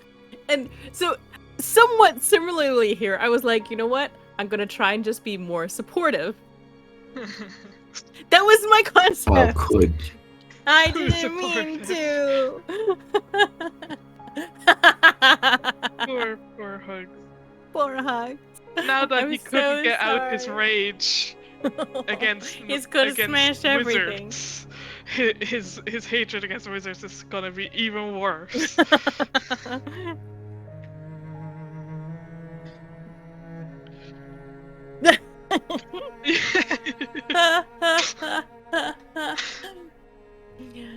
Evelyn doesn't like wizards in general, to be fair. True. Yeah, and in his mind, Evelyn is not a wizard because she's Evelyn not does running fight, away. and she also is technically a fighter. More of technically she gets 2 attacks. She just doesn't always use them. She jabs at things with her little dagger and gets into melee. Yeah. She just also does spells. That's fine. I'd say those spells, or used to. Not For anymore. I can't remember to be a dragon. Oh no. Oh, it's so sad.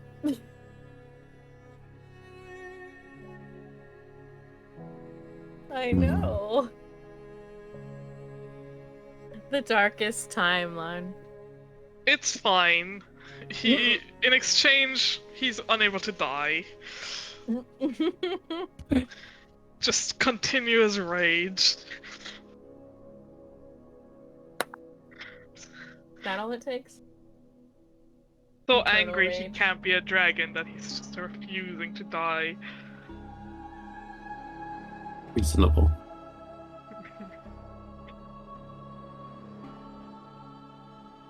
I mean, that makes sense.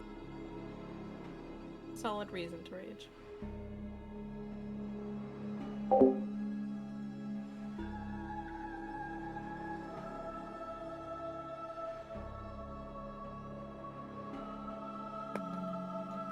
I'm going to move across the room just long enough to refill my water. Aiming.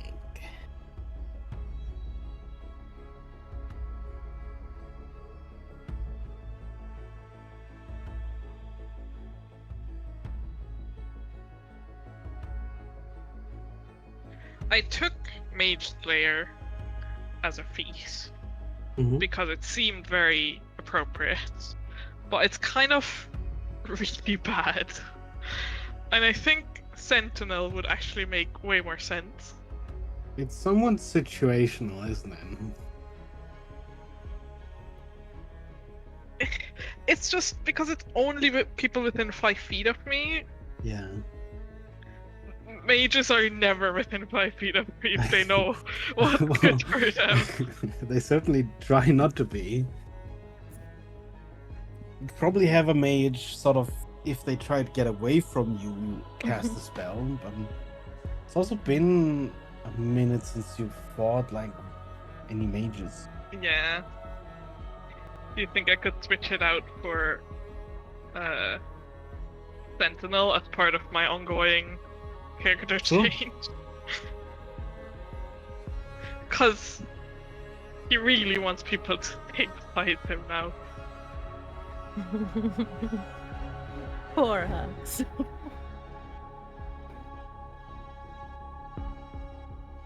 He's just sick of people running away.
You there?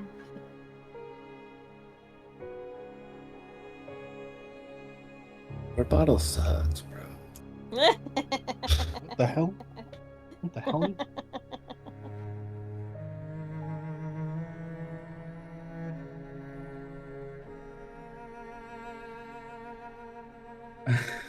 Right. It's If more like- everyone is back, and with a flash of cold and frost, you reappear post teleport. Vint is dead. No, Vint is here. He's also still alive, but he's there. As you would arrive back at Boltzmann's lab.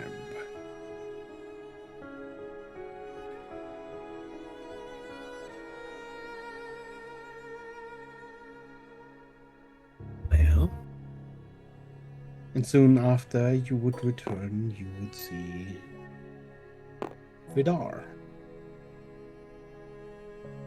Sort of rushing up the stairs, going into the room as you arrive.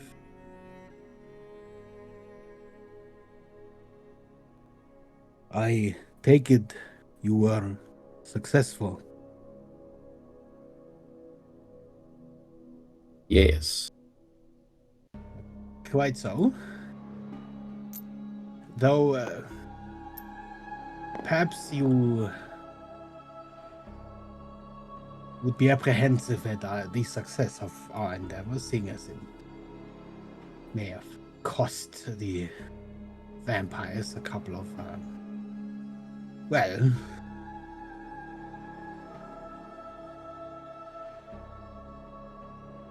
Vidar gets this sort of almost tired expression on his face. Just go to hell, Boltzmann. Yes, we will, but first there is some work to be finished. And I'm sure some of us require some cleaning up. You see him just sort of throw a glance at Rhett and Huxley. who are Rips still sort of angelic blood on the floor. drenched in a lot of blood.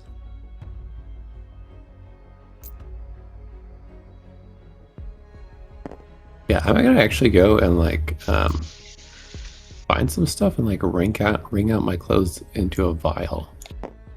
Or 2. Or 3.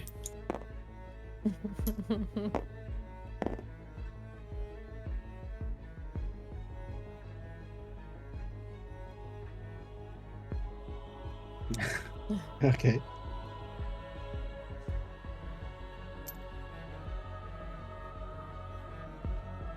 Well, of course.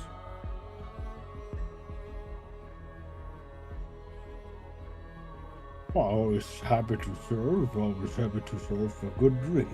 Yeah.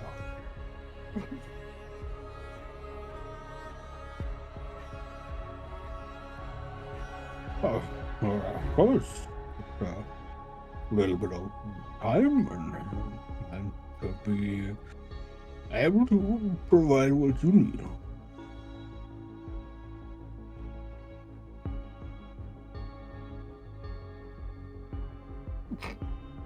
Oh, let's do this one after another. Let's not be too hasty, young lad.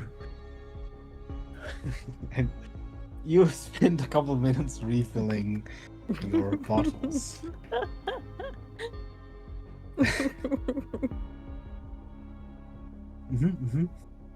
Okay.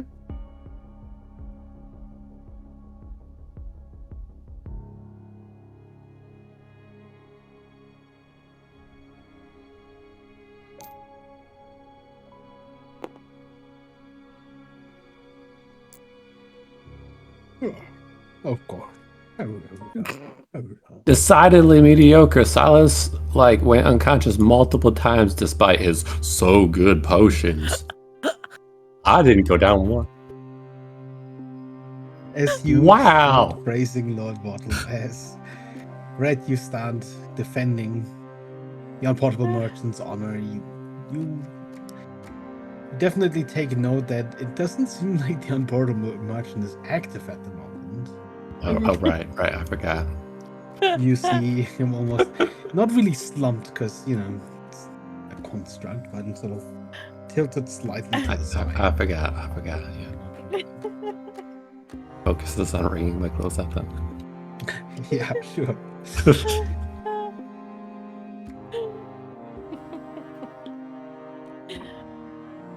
Unhinged. What? Oh yeah, what?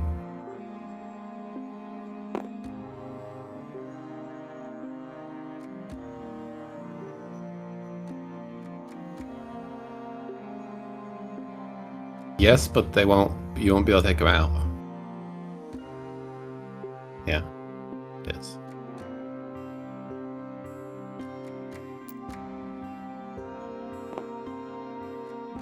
I mean, there's a kitchen at this place, I think. You could grab some glasses or jars. Basically a vial. I don't know. I'm As sorry. you- I just need to point out that we are As in a we're saying, it's not- laboratory with multiple labs, and you're like, there's probably a kitchen somewhere. I just. Well, I'm going to the interestingly kitchen. enough, as you look around this part of the lab, it mostly appears to be, sort of a workshop area. Are there You jars? see some sort of what's the word in English? Smelting, like crucibles around that you could use as a vessel, but you don't really see any vials. But there were more vials, I think. You know that down. through the left door, you would be able to enter Boltzmann's study. As Boltzmann leaves, sort of at the beginning of you sort of settling back in, he leaves through the other door. A place you haven't been to yet. The room full of bottles. And Red, as you enter the kitchen, I mean, you see cups, you see certainly a few bottles. There's likely, some wine bottles of some sort that you could Perfect. empty down the drain if you really wanted to. I just drink them and then use them. Are there I don't know, is there mason jars? Or things like that? I'm looking for things with lids, that screw on or off, vial items. You could cork a wine bottle again.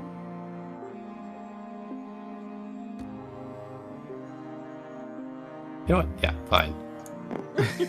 You'd probably find maybe one or two mason jars, but Good enough. I got two. not a lot. Curiously enough, the kitchen does not appear sort of frequently used. That's not surprising at all.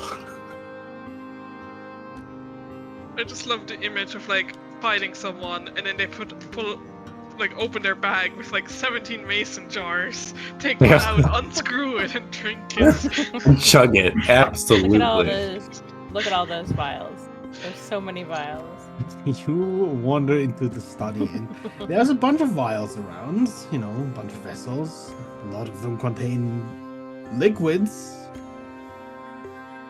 But there are certainly plenty around. There's a sink right here. You dump all the liquids down the sink. What could possibly go wrong?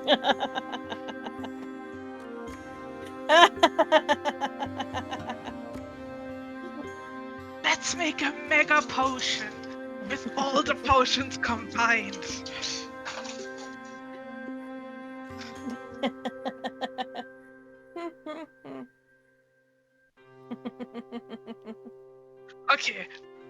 Okay, Silas.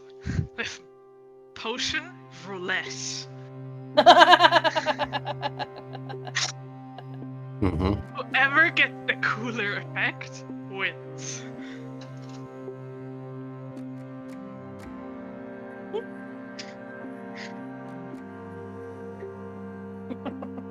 Yeah.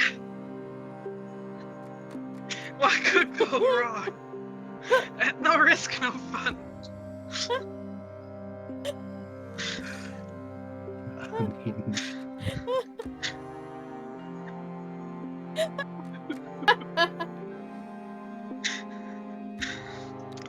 I just had an idea for a new magical item now. The mason jars don't seem so silly now, do they? I take back what I said about the mason jars. Thank you.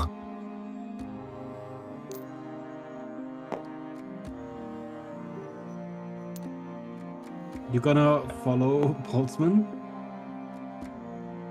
Right.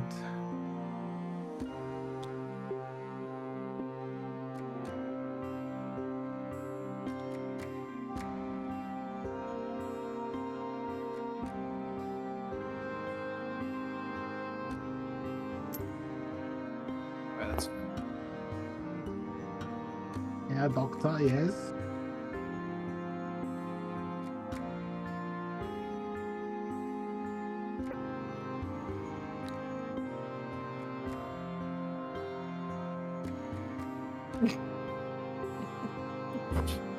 Look at all the bottles. What a menace. Oh my gosh. I also see black stains all over the floor, so you know. Proceed with caution, I guess.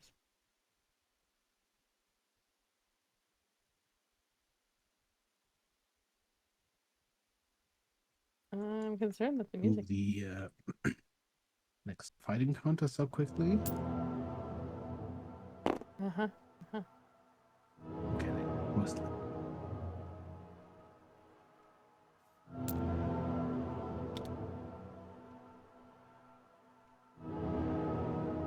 You enter through a sort of long staircase that winds down into the dark, entering a very sparse room.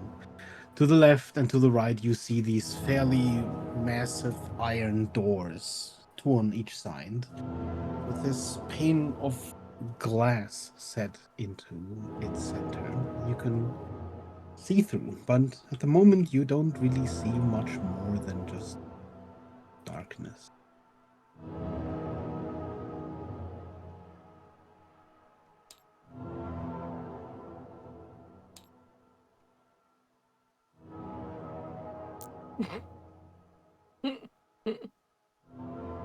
Sure. You You go ahead and know, roll me I a think I just perception. remembered something in the kitchen. No!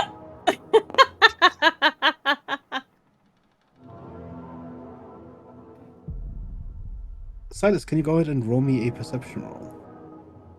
I guess red 2 if he doesn't return to the kitchen. Was Hux with him? I know I wasn't sure if Hux was just following earlier. Good question. Evelyn is it's not. just following around. Silas, I guess.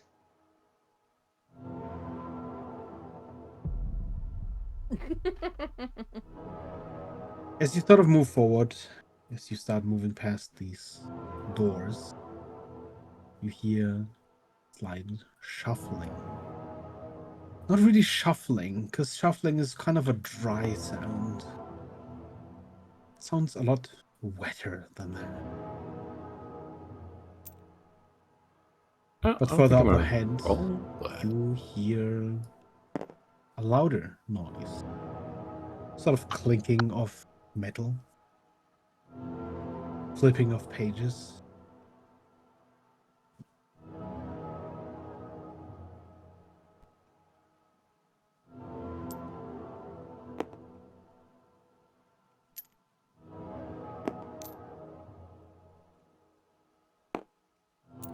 As you walk around the corner, probably as you make it, through this corridor, you suddenly see this flash of light.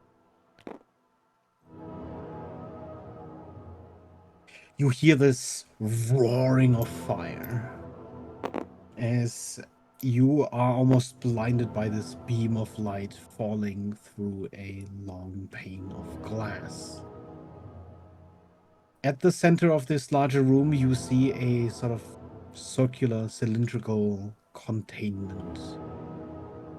This half dome of metal in which you see these long panes of glass, almost like sections of a fruit sort of cut out, running all the way to the top. And as suddenly as that burst of light was there, it's already gone again.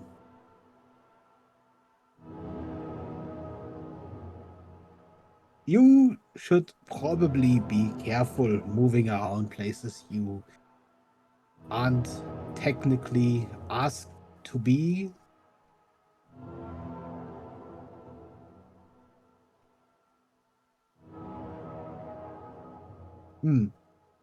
And what is so important that you need to bring it up right now? Were you not going to rest and recuperate?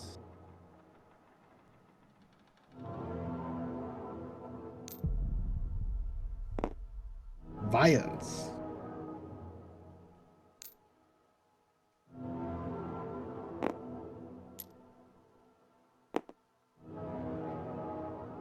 Right.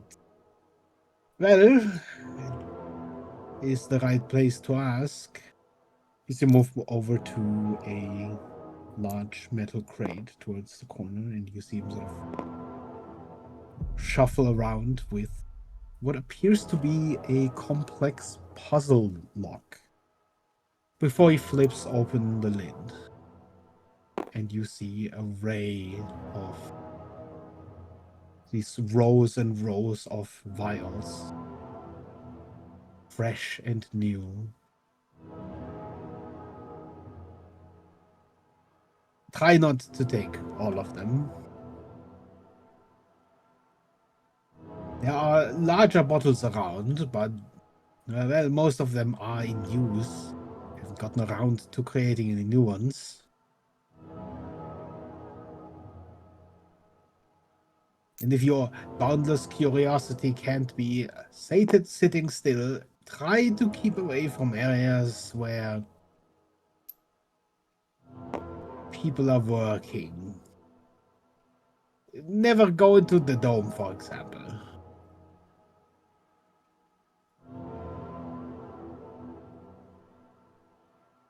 Though perhaps at one point I would like to ask your friend to go in there once.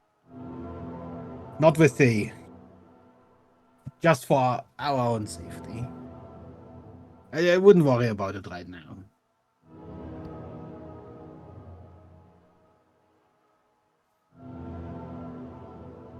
I would explain what I'm doing, but you are supposed to do things on your own first. Later. Right. There's always later. Well, do you need a continuous supply of vials, or are you fine with just taking a few and...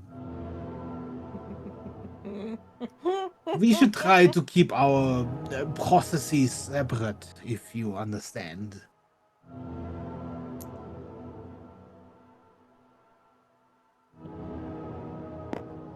Yes, I have said it multiple times, but it doesn't seem like there is a certain level of comprehension there or care. Well, if I would explain it to you, then you would already understand what I think I understand. And your friend would no longer benefit from having a blank page to form her own thoughts. I am specifically referring to her because apparently does not carry through all of your team. First of all, that's rude. I heard you were on the court still. Second of all, this isn't the kitchen I was going to leave anyway.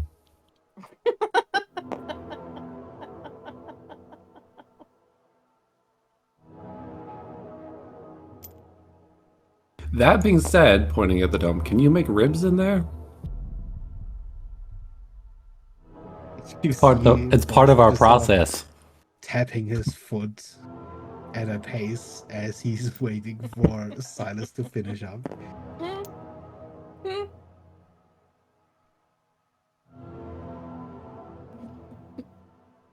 I feel like Vidar would be so approving right now of the annoyance that our group can be. Come on, Huxley. That guy wanted to put you in a toaster.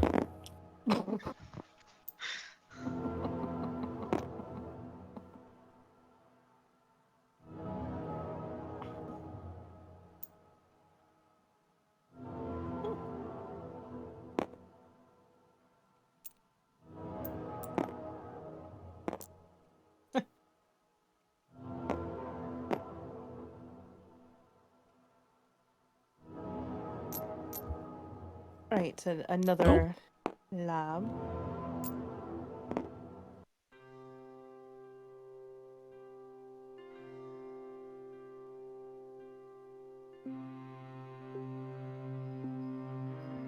Was there heat?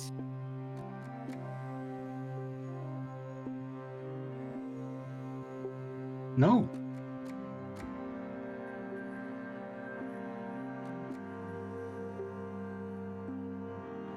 Well, he's been working with blight. Probably something either the things that we know are effective against the blight are things like fire, so it could be something like that. But hard to say with just the description you've given. But good to know. Unless we were specifically not supposed to tell Eldon.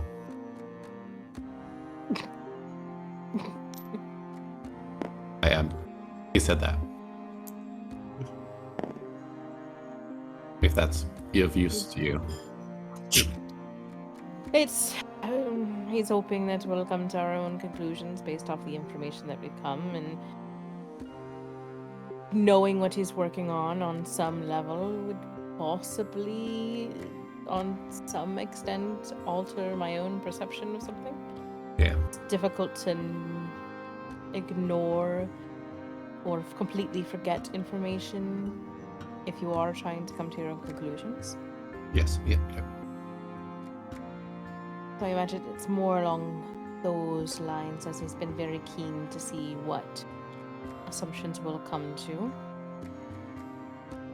But Well, should we come to some assumptions then? I suppose.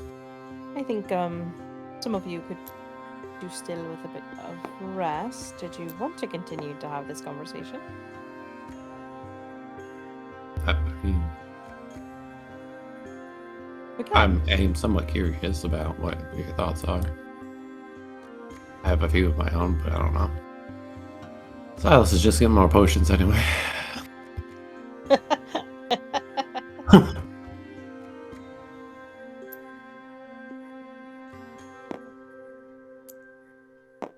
Is the mansion still up?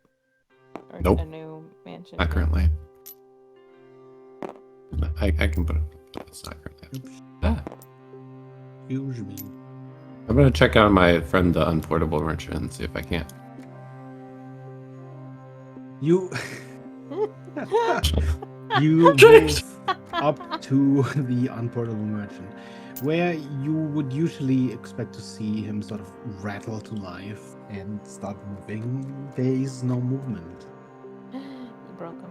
After last time, there was this sort of pause after activation where, after finishing his work on the teeth, it seemed like he was out of energy in a way. And that situation has not changed since then.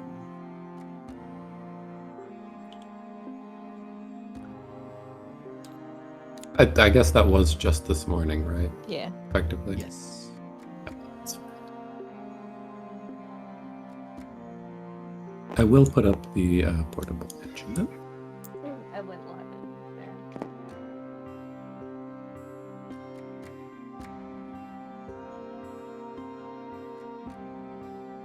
So it just deleted the first one. You still have 12. I think I can bigger a new one, but it's not loaded up yet. Yeah. Good upload it. Ah.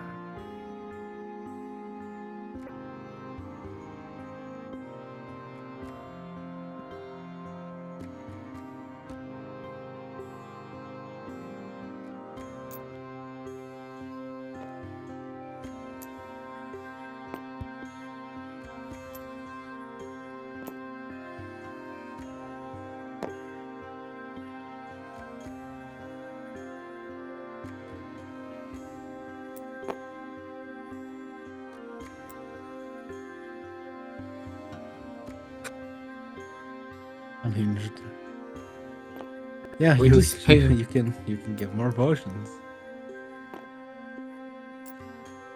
Vidar, would you accept payment in potions?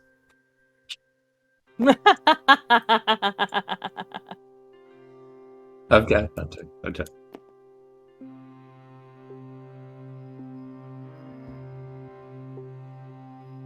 You use them exclusively for potions, not for like Evelyn.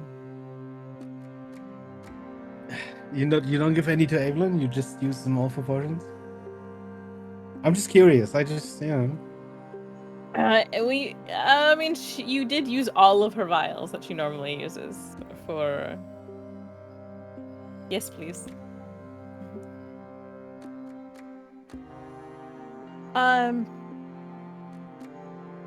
No, I think I need a few of them now, if possible.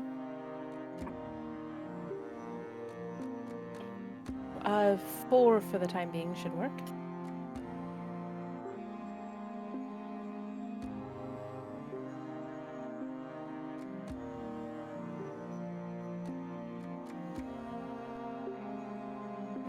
It's a mundane object, probably created with the spell.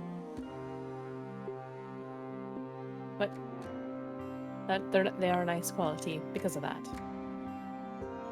So Evelyn will take the 4 vials as she's settling into the mansion.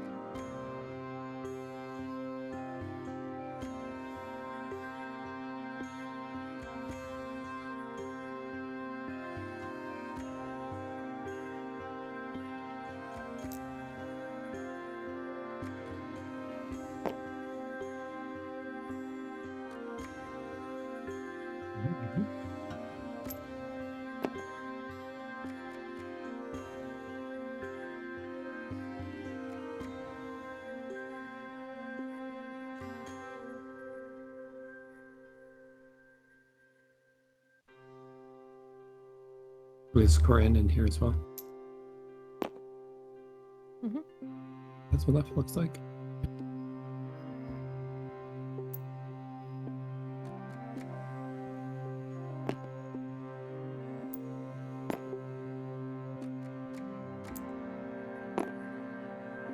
I'm gonna take out my mason jar of blood that I have emptied from my robes. I don't know if this would be useful as well, but I'll take it. And she'll add it to her collection of things that she's starting to pull out.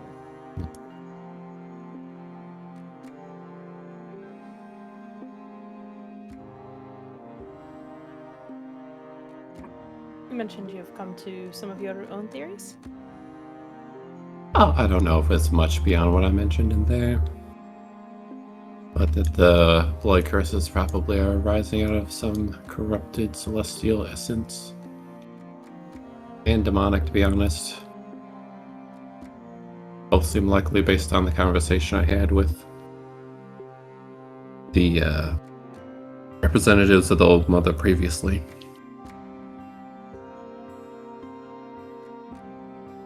At the ball, I mean.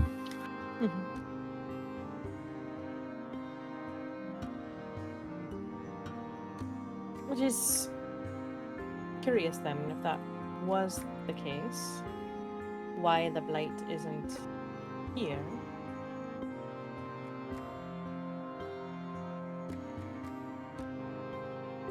You mean as far as...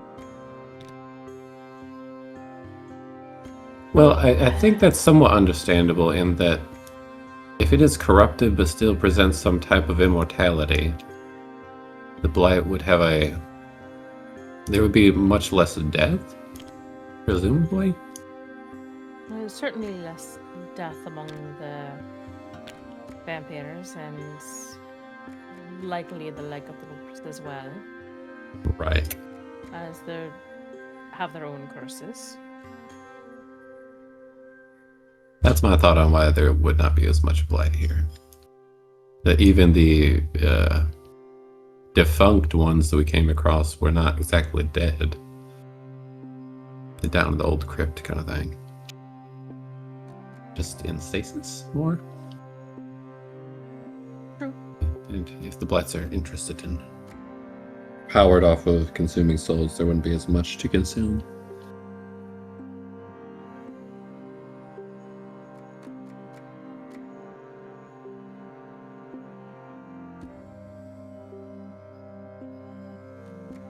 I wonder if the blight would not be some combination of both celestial and demonic curses intertwined. That makes sense. Based on what we've seen, down below. And then also now here.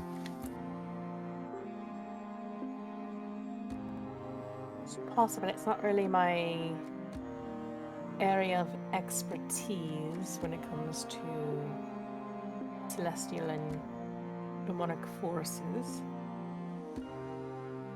No, yeah, I'm not particular on mine either, but just on a conceptual level. Right. It certainly seems like, from what we've heard before, the blight. Correct me if I'm saying this wrong, Bear. Didn't we've come to the conclusion that it's possible the blight was coming from the lower planes or the hells or something like that, and then it was closed off? You are aware that when you flew through a blight storm, you may have briefly ended up in the infernal hells, and then flown back out. Right. It certainly seems like there's ties to the demonic realms. Maybe the blight is a weapon against the celestial? It was... Maybe that's where this came from. It's again, this is far from my area of expertise, as I've generally put aside most things regarding celestial beings and demonic as areas I have little interest in exploring prior to our journeys. But it, from the realms of what I originally understood of brief readings I had,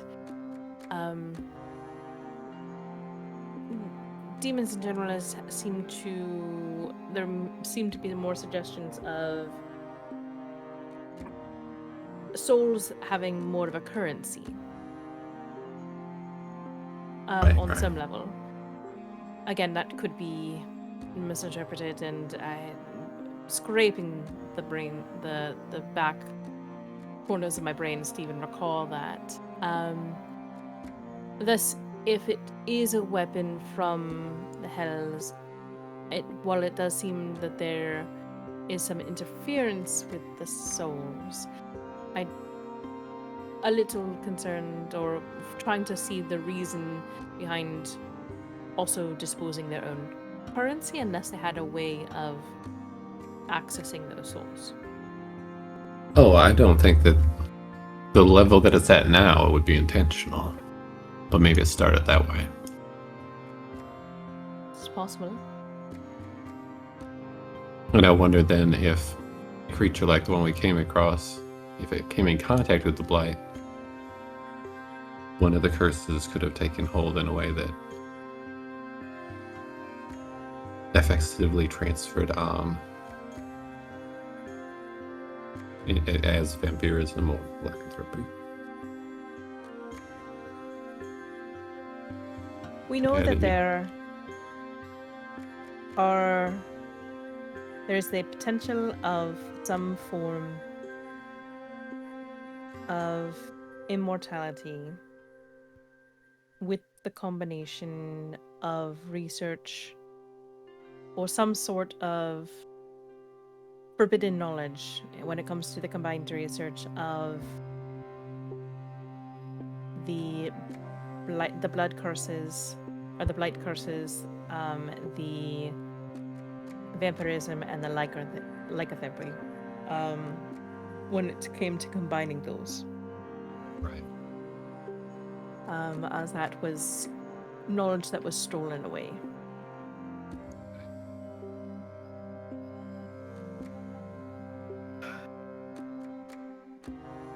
It's possible something tying all those three together, which is what it seems like we're heading back to, as Waltzman has collected blood from the eldest vampire and seemingly the lycanthrope as well.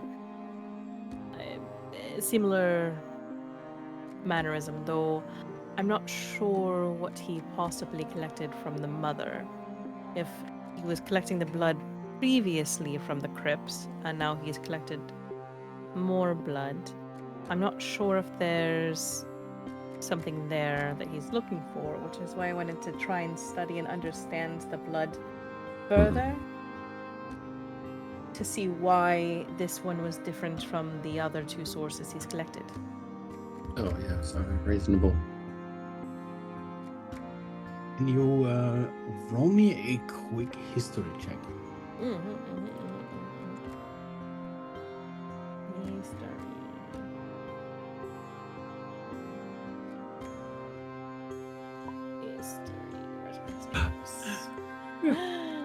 Okay, you know, someone hates history, alright. Oh. 17 plus I see how it is. 24.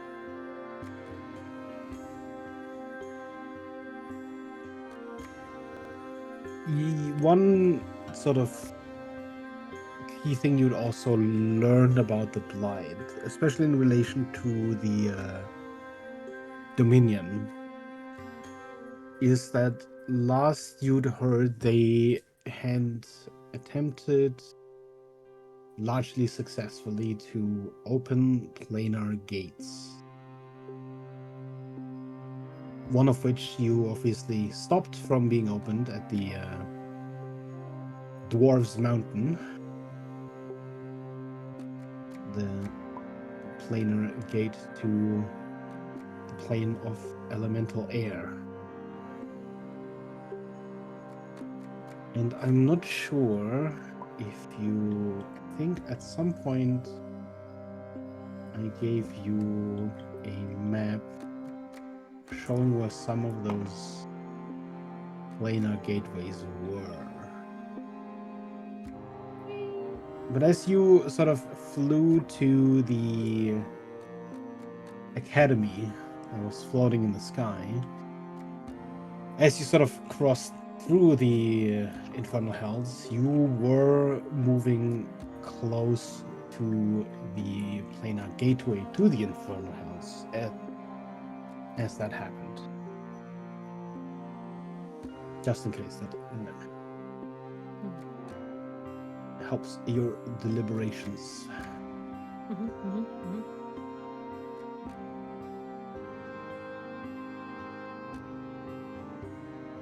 We found out about a war where previously this plane had been invaded from the hells. Right? Right. That is correct. Before they were sealed off. Also correct.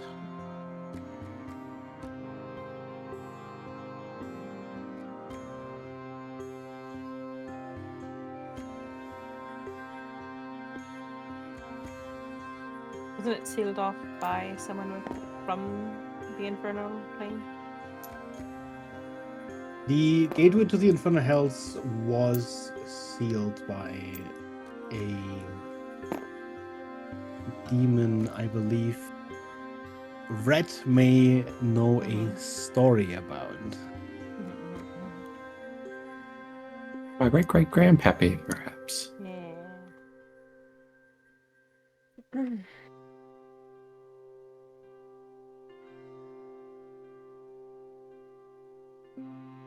And he allegedly remained here on this material plane.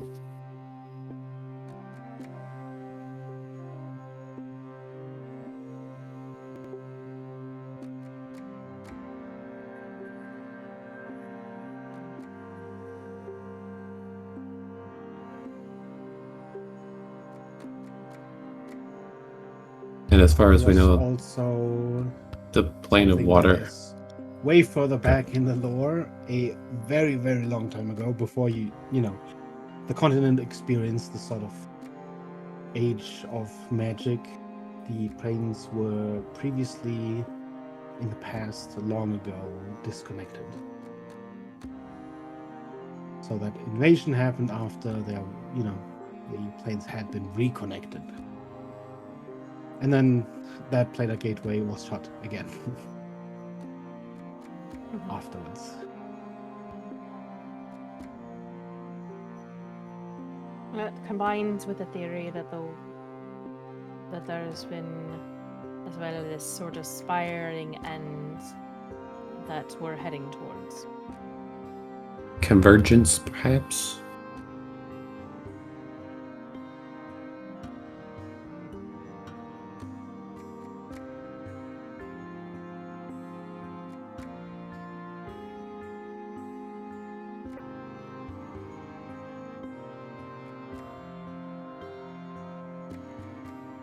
It's not particularly clear how that connects to the blood, but I'm interested to see what your experiment there does in that regard.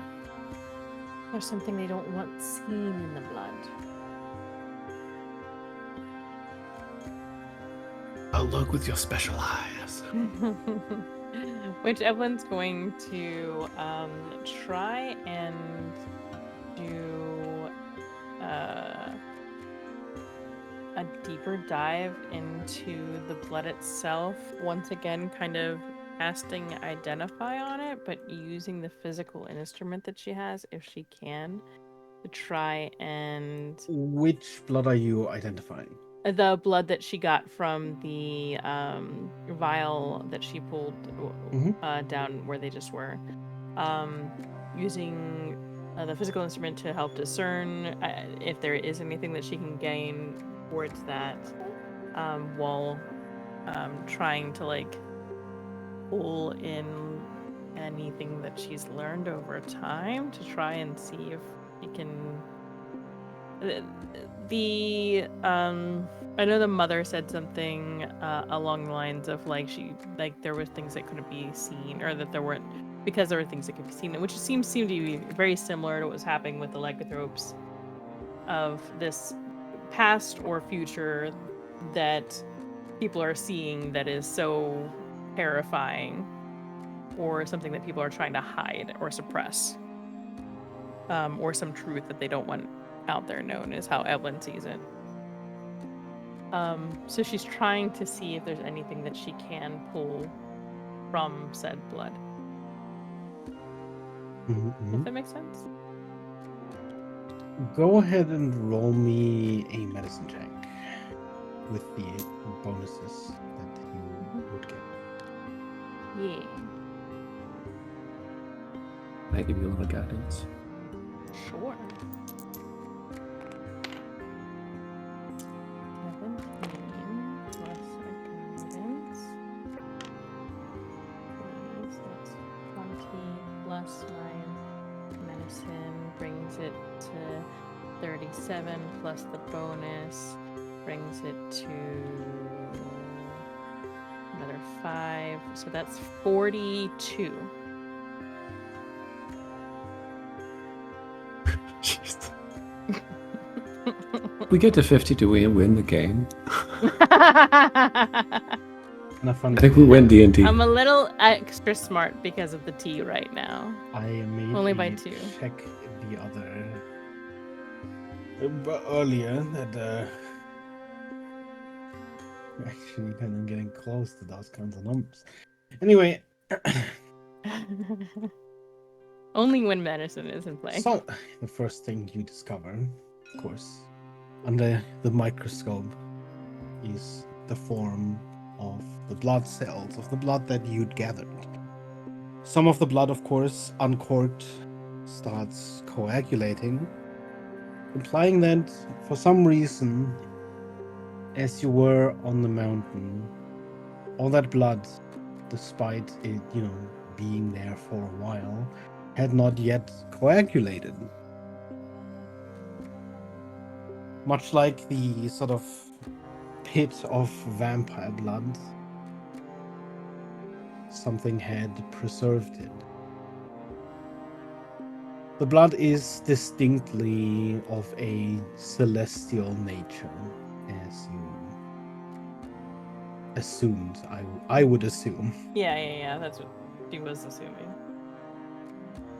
And it very distinctly sort of carries a latent charge of sort of celestial magic in it. These sort of, traces that you would find in probably any blood from a different plane.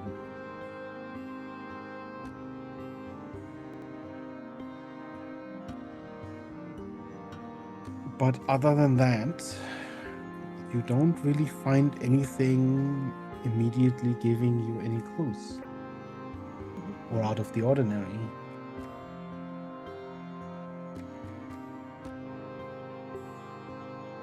Want to check how it interacts with other things? That's I also suggest we should probably preserve it. I don't know if this would help. Pull out this thing to try to spare the dying on the blood to preserve it. I don't know if that makes sense. For the most part, Gentle if repose, you sorry. sort of keep the blood in these vials, it won't, dry up and coagulate.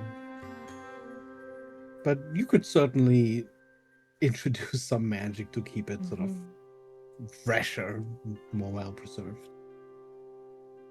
Even, just cooling it, perhaps. You do have some freezers on the Dart, which are currently not available, but the mansion could certainly provide. Well, perhaps not freezers, but cooling. Freezing would likely destroy him. Evelyn will take then she's going to start experimenting, taking samples of the blood that she gathered from the celestial blood, combining it with the samples of the blood that she's got from the elder vampire place and the lycanthropes at this point, to try and see if she can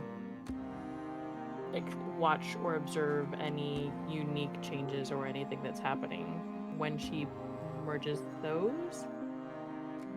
She's not gonna pull out the blight at this point in time yet, but she is tempted to go ahead and take Which, some of okay, hers. clarify yeah. which you would do first. Yeah. Probably sampling it with the interaction with the vampire blood first. Okay. And she's just trying to do it in like very, very small scale, just to make sure that if there is a reaction, there is something that she can continue to test more of. You and some of the celestial bloods to vampire blood. Sort of breaking down the cells and letting them reconstitute magically as they then merge as a result.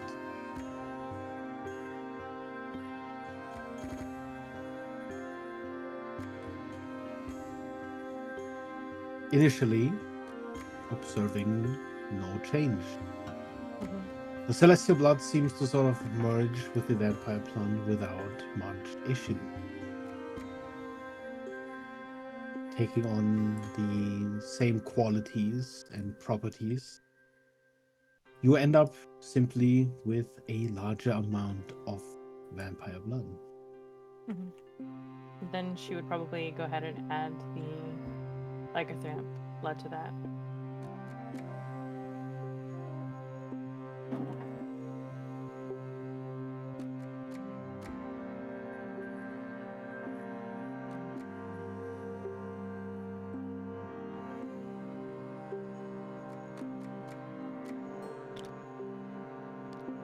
As you combine both the vampire blood and the lichen blood,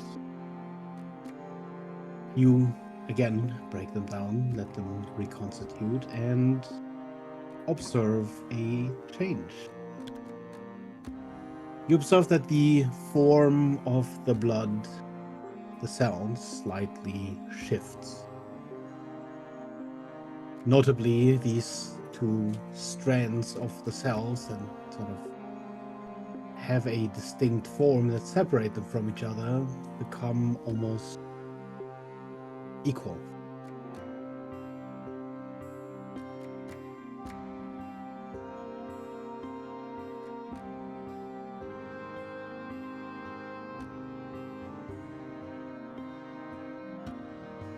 Was that mixing the... And that was mixing the vampire and the lycanthrope blood, correct? Yes.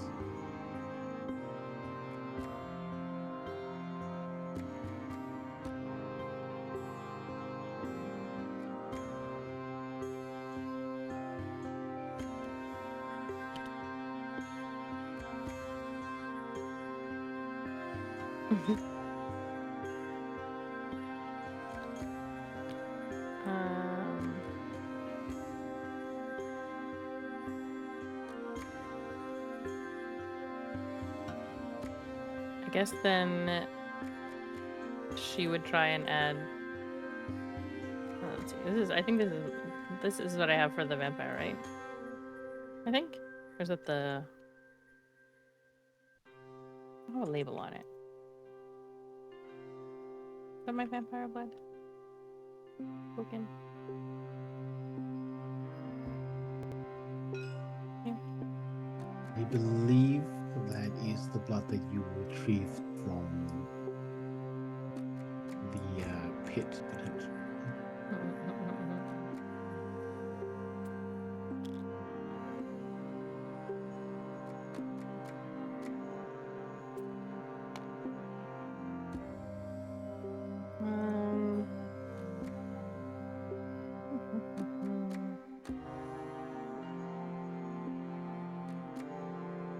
If I... Let's see. So if I tried to take the... So this is the... Sorry, which blood is which over here now? I'm sorry. This is the lycanthrope blood, right? I'm looking up. I actually don't think you examined the pit Like, blood thoroughly. it's- And Gotcha. Okay, then I'll shift to examine that instead. all right.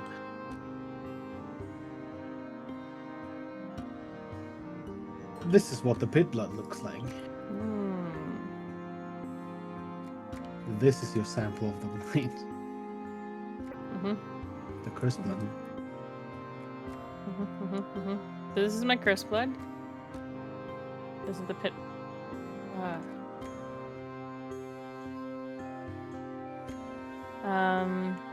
This is from At the least- old like So crypt this pit. is the sample of at least the sort of blight that you had from Easterville Yes. specifically.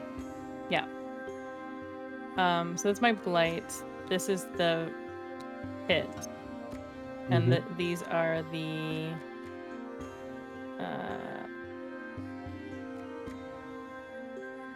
vampire and no. Let me give them names. Sorry. I see the celestial one has name. Vampire.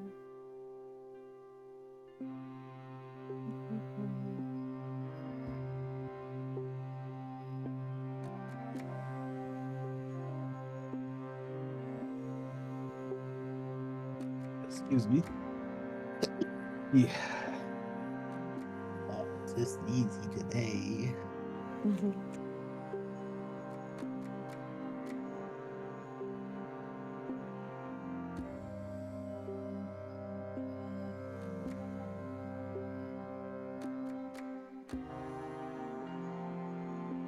Just taking comfort, none of these look like mine. No. Yours is over here. I know, which doesn't look. No, you don't need to bring it into the picture. You don't. It's coming into the picture. Don't worry about it. Oh no! Along with Texas. It's fine. Oh no! I'll get around to that.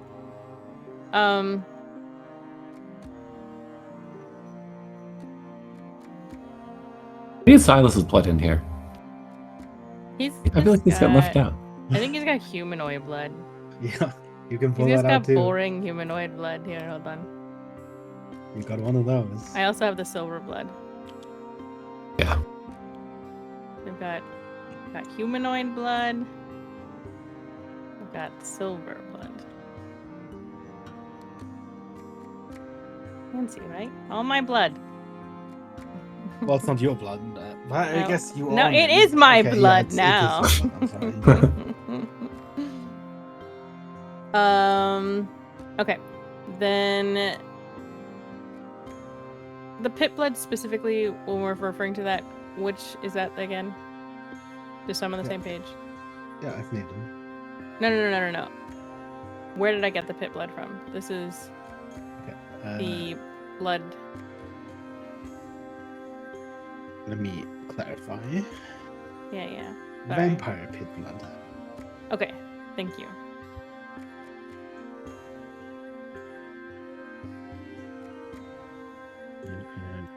Ripped. Oops. That's not ripped. Okay, that's a new name. Got it. So, was that me doing this and this is this? These are not the same. Which vampire blood did I get? Just This normal is- vampire blood? From what do you mean?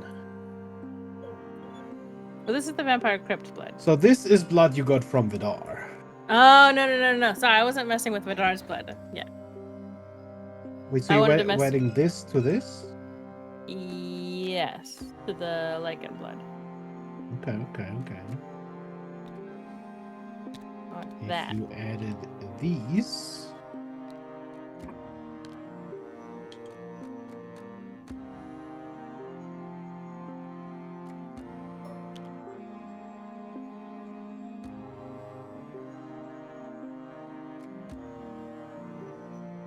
you would get more of these.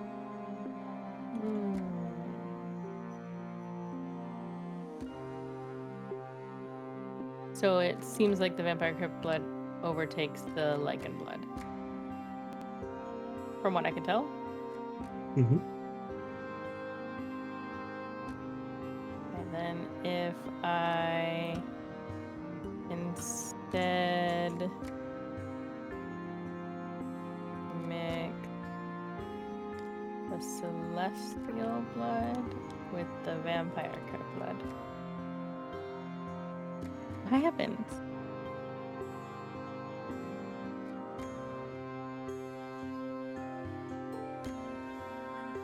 More of this. Always this. Okay. What if I mix the blight with that?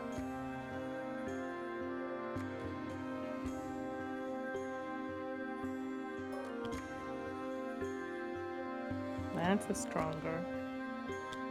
What if I mix Hux's blood with the vampire crypt blood? Does it do the Curiously, same? as you break those down, let them reconstitute, they do not merge.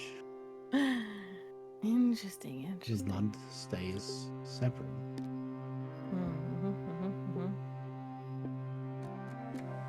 Okay.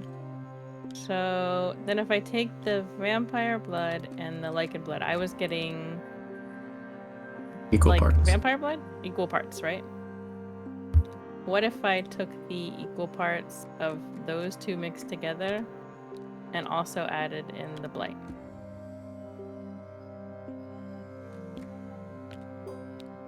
This turns into more blight. Or if I did the celestial plus these two. I mixed all three of these.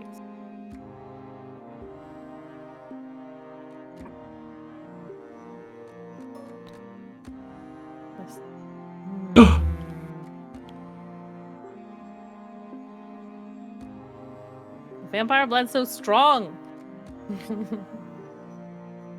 I can't remember. Did I mix the celestial and the lichen? Yeah. No. You have none.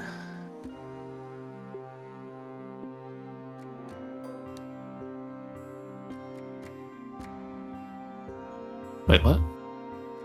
The celestial and the lichen makes lichen vampire? Or is it being renamed? That's what it looks like. It looks the same.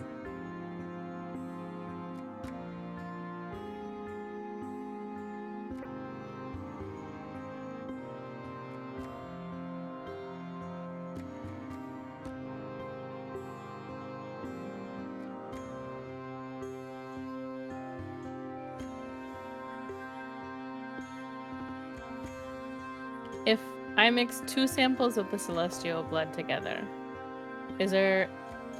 I mean, like, I know I'm just mixing more... I mean, like, sorry, if I really break down the celestial blood and the lichen vampire, like, blood, is there anything that, like, I mean... Well, I guess this doesn't really help me.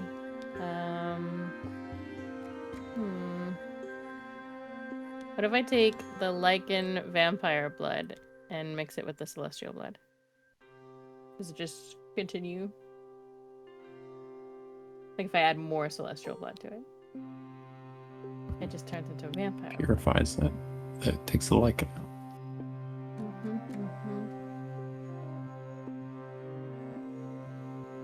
Okay, what if I take the lichen vampire and mix in the blight?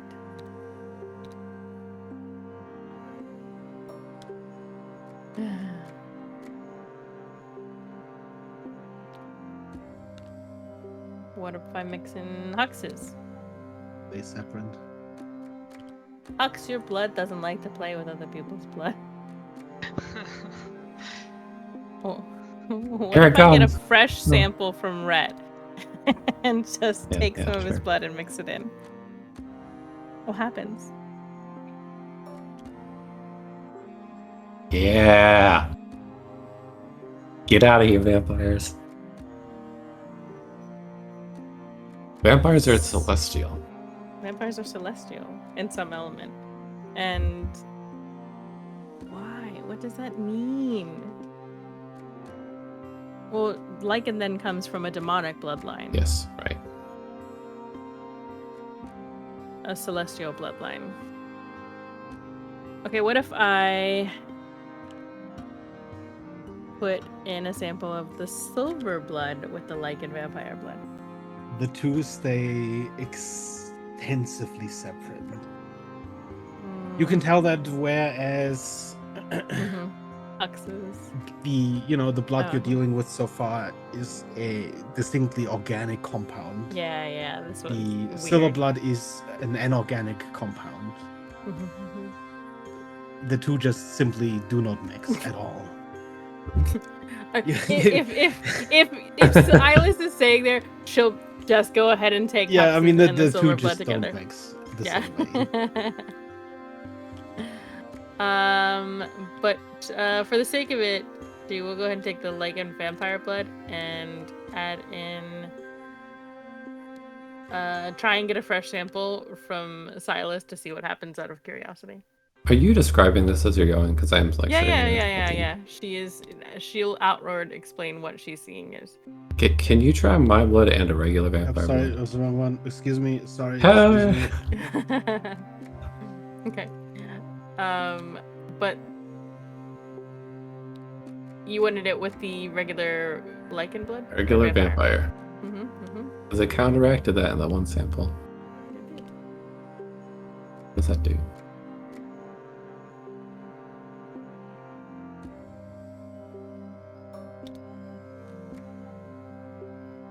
Huh? It goes. It's like your lichen. It's like your lichen. I've RP'd his talking many I'm times. curious what happens with the celestial blood. Oh no.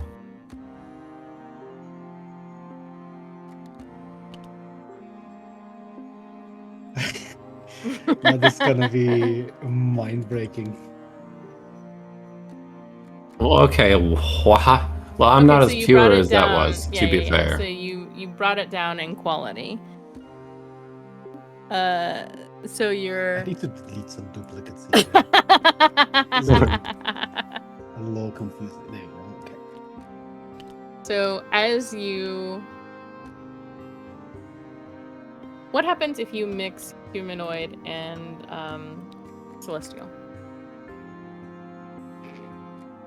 I see you got me there because I hadn't prepared this one. I forgot. Okay, so it looks kind of like this, except it has like the lower Two. half of. Ah, okay. So it leans more celestial. Okay. You basically get this sort of half and half mix. Mm-hmm.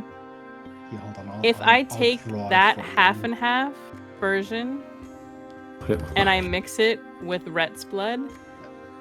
Who's about to draw there? Oh, I'm sorry. That's okay.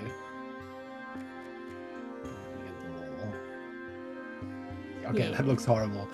Uh-huh. Yeah. If I mix that half and half with Rhett's blood, what happens? We should really get a blood sample from Istabel. Yeah. Sent. Because I should point out the order was also after Istabel for a specific reason.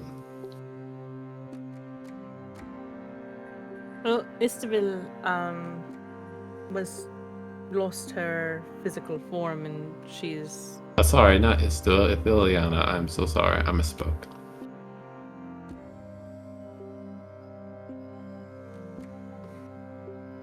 Well, it would probably be a lower form than this. You have Ithiliana's plan? Not that I'm aware of. no. Ooh, Prago's a ghost. Partially. that's why it could be fun.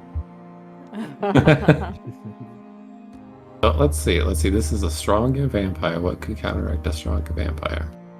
Stronger me. Helpful. I mean, I'm pretty sure if I mix your blood and the vampire crypt blood. It'll just come up vampire. Oh, wait, sorry, no. I'm guessing if I it'll mix- be that. I didn't mean yours. I meant the. I meant the lichen blood. Oh. And. Ooh, your that could be blood. interesting. Just more lichen. Yeah. Right. That's what I thought. We're learning.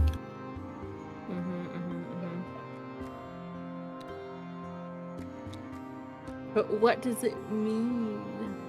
What does it all mean? And how do we get from here to there?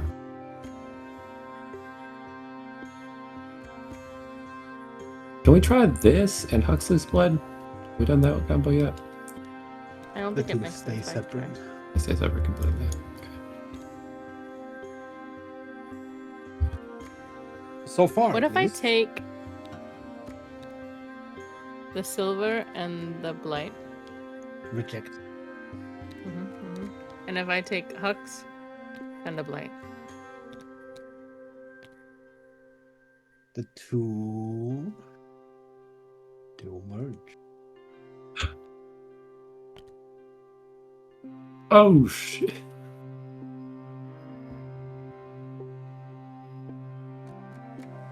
Just need to spread Huxley's blood all over the world. Yeah, I think we've tried this. Hux and humanoid. Mix. I do mix.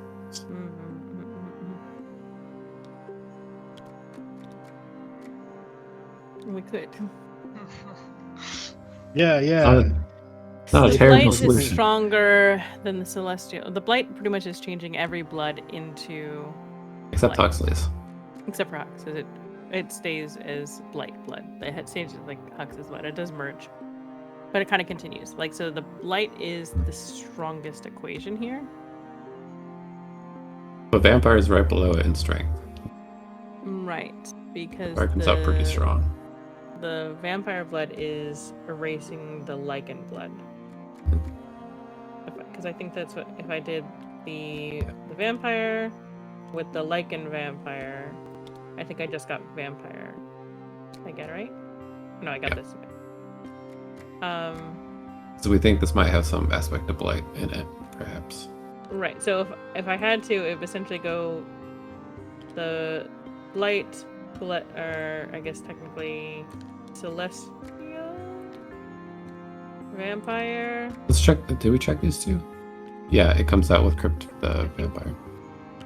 It comes out with this. It's Okay, it's slightly better. vampire blood. So maybe these are equalish? Yeah, so I think that these are roughly equal-ish. Then you would go to humanoid as sort of like your neutral. Then lichen, devil. Right? But I mean, like, if you Right. imagine yours is like pure devil. Well, this kind of in between these two. Yeah. Yeah.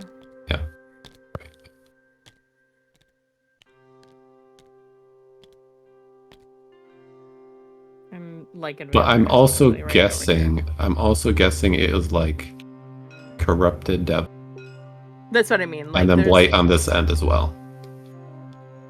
Does that make sense? Mhm. I think blight trumps everything in some, like, on some level. Like, there's something. No, not this.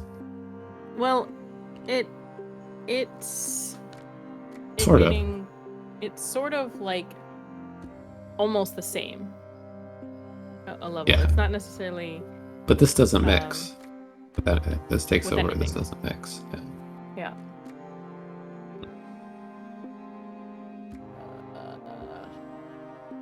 What does it mean? What does that tell us?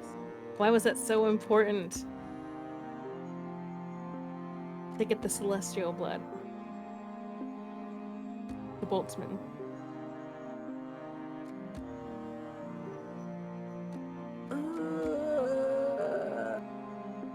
Beggar, can Evelyn do an intelligence So check? the what we need is we need this, and we need a very pure devil, and that would refine out both vampire and lichen, right? But to what ends? That would make it normal. But maybe the combination could beat the blight. You I don't could know. roll me a medicine check. Medicine check. Okay.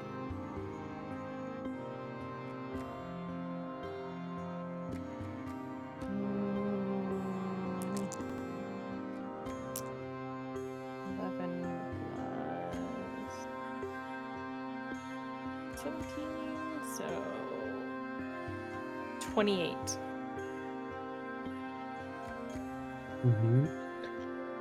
There's definitely one thing that you are missing from the equation, sort of, to test, and that is pure fiend blood. Mm-hmm. You're also, whilst you have combined a lot of the blood in its different sort of constellations, there is also still the variables of environment, time, or other factors that could play a role in this.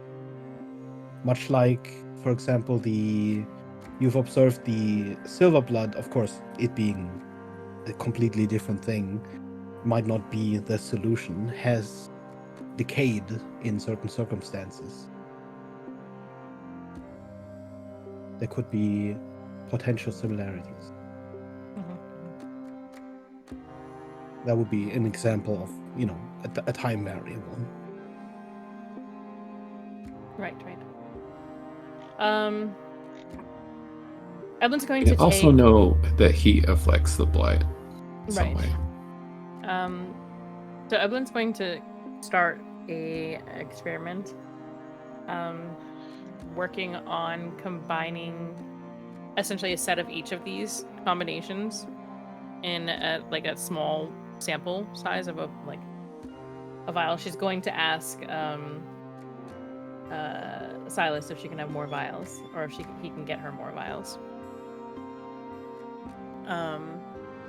But she can put together and then leave to the side for the time factor aspect of trying to see if there's anything that happens even over a short time of letting him sit for longer. If that makes sense. Okay.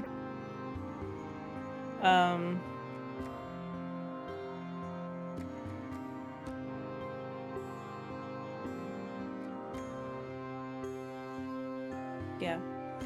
I think that's what she'll do. So she'll essentially, every kind of result that she's been able to get on some level, she's going to essentially start an experiment with those mixed samples on, again, very small scale, but What you get from that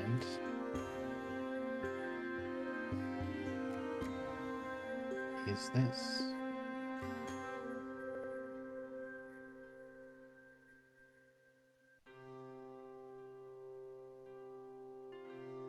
You observe the blunt with equal ends over the course of several hours start to almost decay.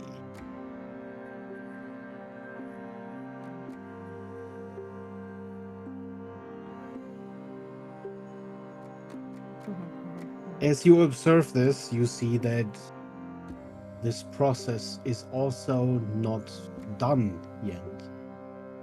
It appears to be an ongoing process. The sample you had retrieved from the vampire crypt, however, seems to have that process stopped somehow.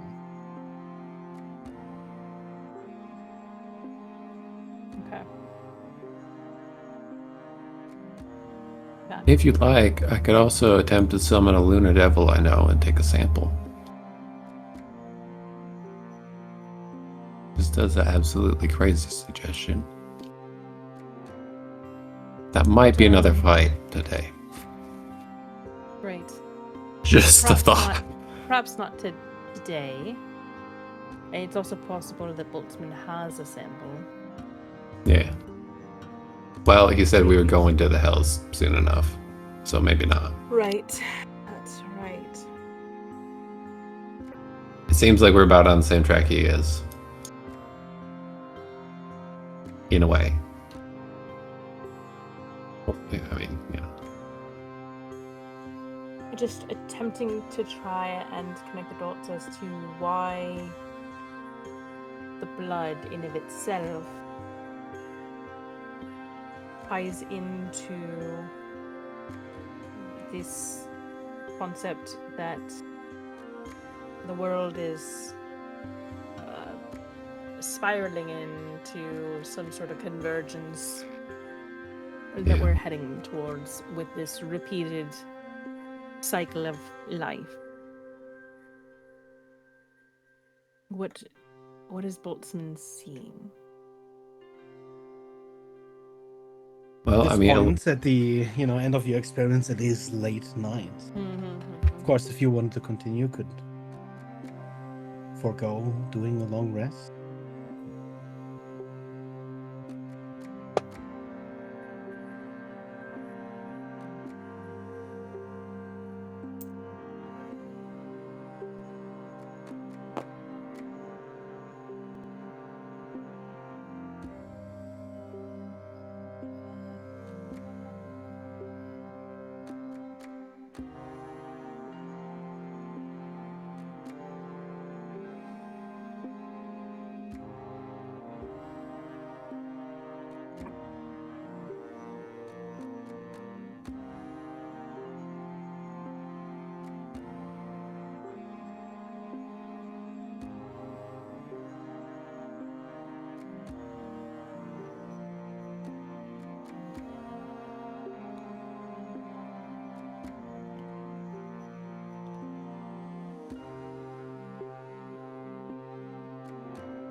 I can't recall.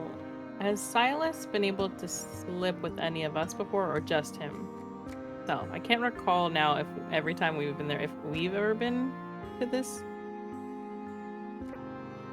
I think you have. Okay. we didn't like it because we lost something. Right. Yes. I think it was Eblin. It cost Eblin something. Mm-hmm. Can't remember what. And neither can she. Mm-hmm. Mm-hmm.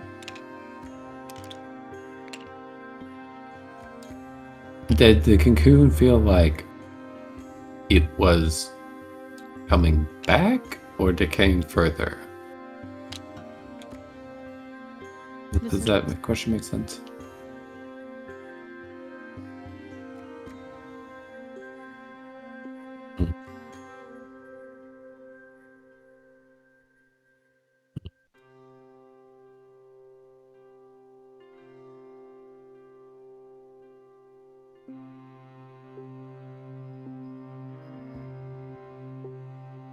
That's fair.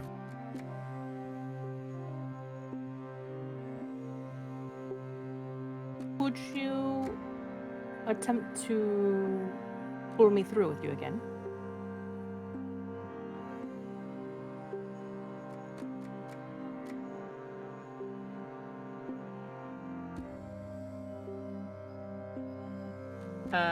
Ellen's gonna make sure to like take off anything she cares about and make sure that that's not on her.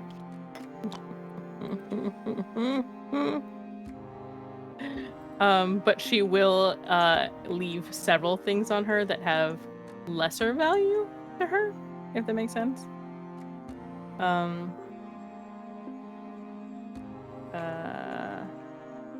But she's gonna make sure.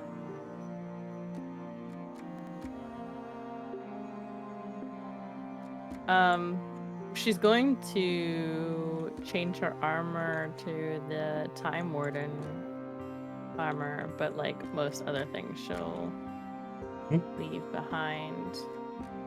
But she'll take a few things, like some of the poisons that she has with her as well. That she's gonna have, again, I don't know if this will work or not, but that's her concept of, she's trying to be very conscious of what she has with her. So she'll do all of that before being like, all right, let's see if you can do it again. Silas, you slip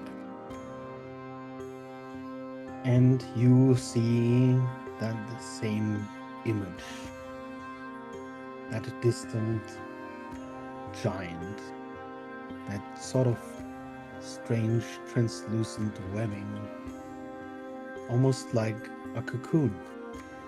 Evelyn, as you come into the slip, you feel this odd sensation like before. This slow breathing, almost as if you come into with reduced momentum, slowly speeding up to be able to breathe again. Your body slowly catching up to your mind. And you do see that image.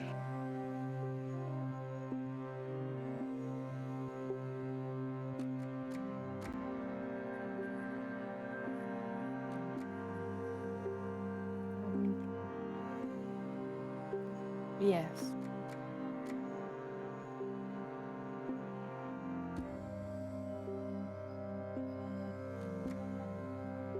If she's here, and does the true sight show anything differently?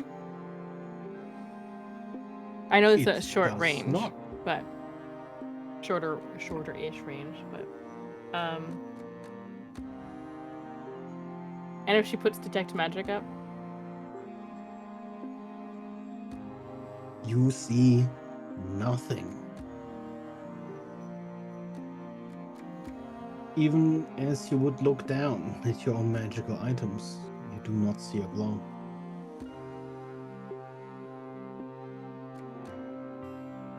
It's like If there she is tries- no magic. yeah, if she tries to cast a cantrip here, just a simple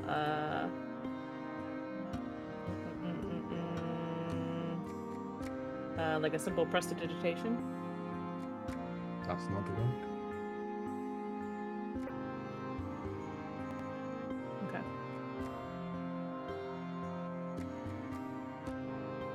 Okay. She'll try and commit everything to memory that she can while here.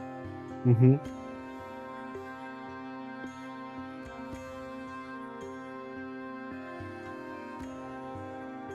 Right. We can go back.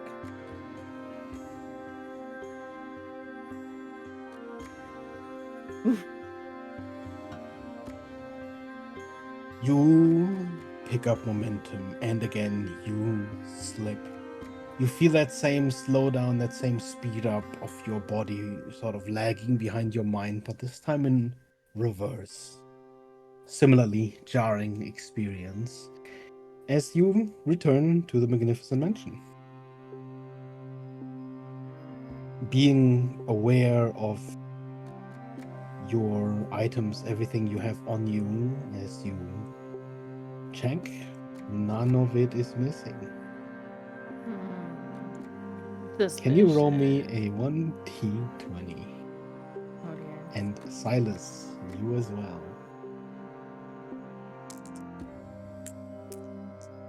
It's a 10.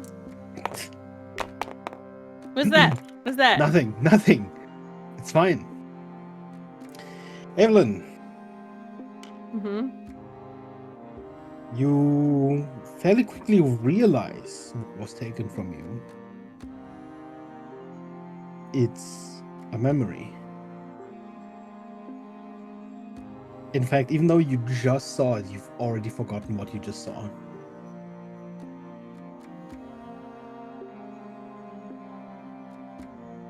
So mad. Silas, you don't really remember what you've forgotten. But for you too, it's nothing physical that is missing. Can we do that again?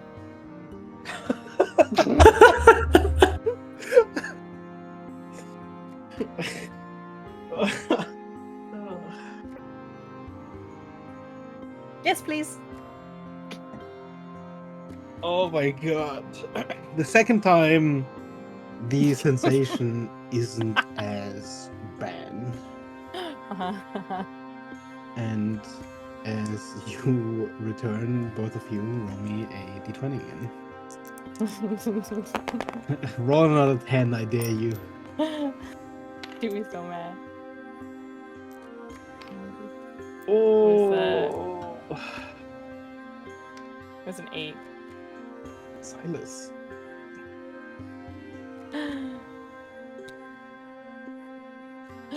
Hey! Hey, you remember? Okay, You remember what your I'll name is? I'll take an inspiration from you. Sure. Hey. 19. Okay.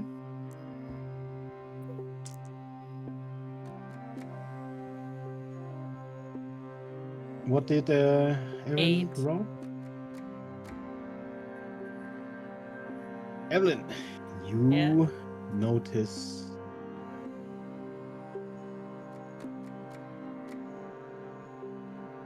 hold on, I don't have you haven't you don't have the updated character sheet, right? No, I can't use their online character sheet because it's you need what she would have brought with her. Yeah. Would you have brought any potions with her? No. She would have left she has the Time Warden armor. She had some of the Dead Man's Hand and the Firethorn with her. And she had, hold on, let me pull up my list. She had 5 candles, her water skin. Your water skin's gone. Okay. Silas, Except- you see that only a couple arrows have gone missing out of your quiver.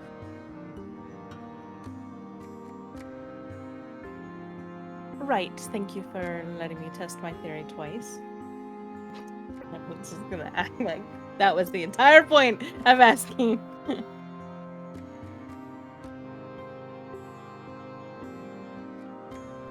It's odd, certainly. Magic doesn't work there. Hey guys, do you remember me? I'm your friend Rhett. Oh no! Do not tempt me.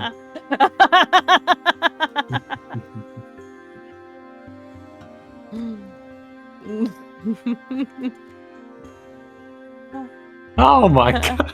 Wait, who's the racist now? What the fuck?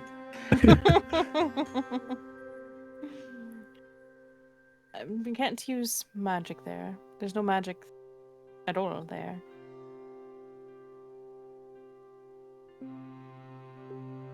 Whatever you're doing certainly isn't magic, it's something else. Can retribution get there?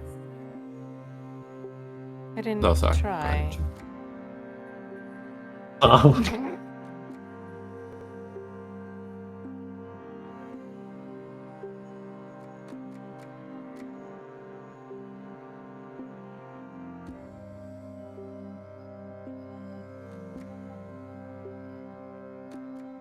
Possibly creating a doorway on the edge is the only way that you can interact on the surface level with it.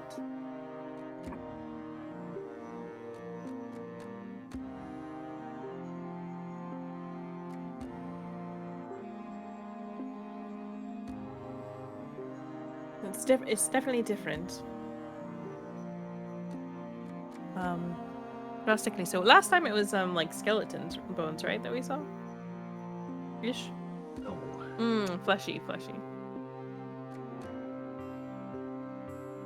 It's I suppose it's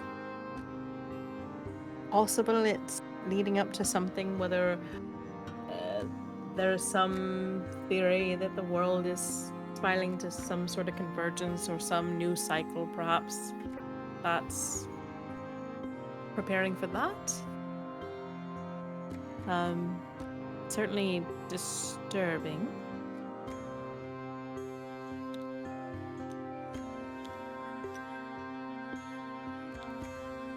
No.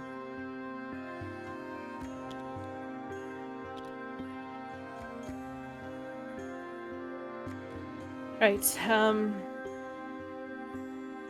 we present our findings to Boltzmann in the morning?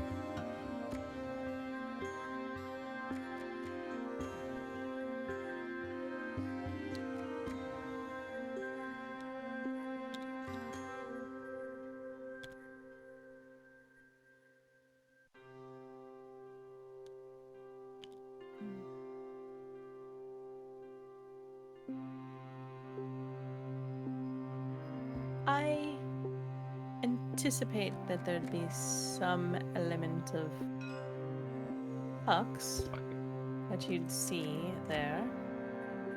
We could certainly ask, but only if she has a desire to. Which is weird because Evelyn has never resisted getting a sample from any of you all, just for reference. But if she, I want to make sure she didn't feel obligated to. Corinne is currently asleep. Do you wake her? I'll just take a Evelyn needle and doesn't. head over. No. Oh, shit.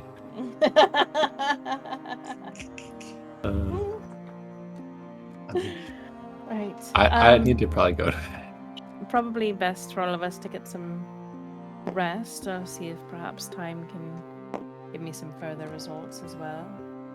Best for all of us to get some rest.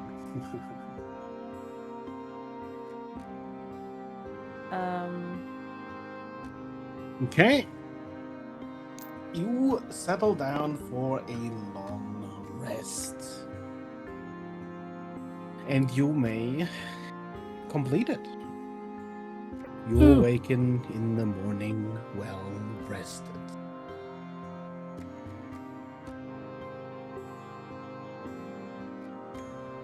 And I suppose at this point I should ask, is everyone good to keep going for a little bit? Or does someone already feel too tired to continue? Okay, a little bit. I'm fine with a little bit. I have a brief chat with Boltzmann, I would think, maybe. And that is my second question. Do you try to continue your own line of research? Or do you talk to Boltzmann? What do you think, Evelyn? So legitimately, I think the only additional samples we could get is maybe Corinne, which probably wouldn't be super helpful. Or maybe trying to summon a devil to us to get a sample, which would be a bit chaotic, but maybe helpful. You know, I mean... There is also an element of my studies I can't really, haven't really had the opportunity to test. So there's limitations on how much I can test currently. Has there been any change overnight on the one that was progressing? I'm imagining it needs more time. The one that was still kind of bringing to this decaying blood. You would likely see the ends have slightly lengthened, but not significantly.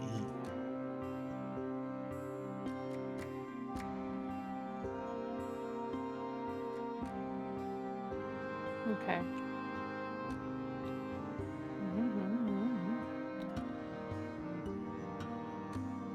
Maybe. Blight is just a really old lichen vampire combo, maybe. Could be. There's elements of this that are difficult to test, as I'm looking at blood samples versus seeing how they're interacting with something living or fresh. So there's some limitations that I currently have on how far I can press my own studies and experiments.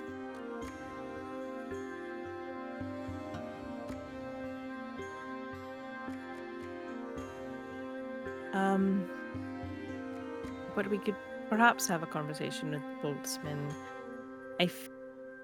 There's definitely more questions that I have. I think that he's going to want more of a... It might simply be this that he's looking for. To come to the same conclusions, to see if he's reached the same conclusions. But if there's more, we'll have to have more time.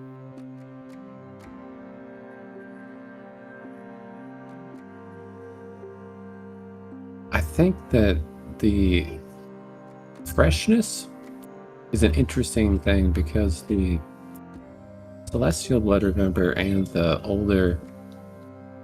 Would you mind mixing some celestial blood with this decayed blood?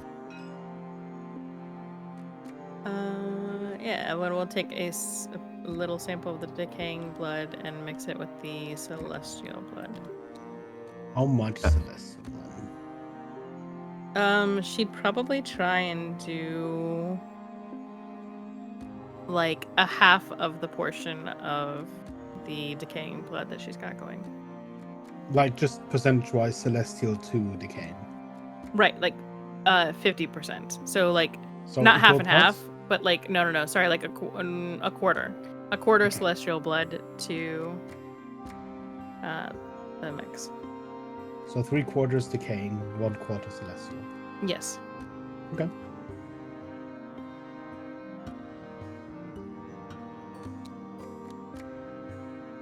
You do notice a sort of slight change in the decaying blood. Mm-hmm. A little shorter? The ends have slightly shortened.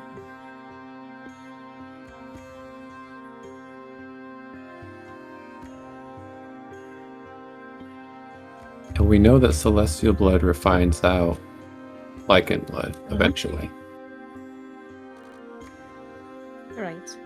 So my suspecting would be if we had some pure demon blood and this be like pure celestial blood. It was really fresh. You might refine out both. Would that be right?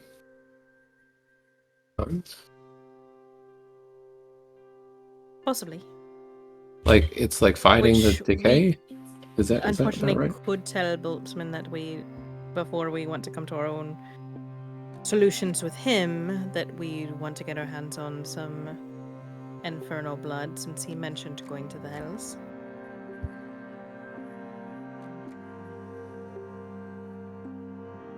But I'm not sure if or if he has any on him. That's an idea. Yeah, we could at least ask him that.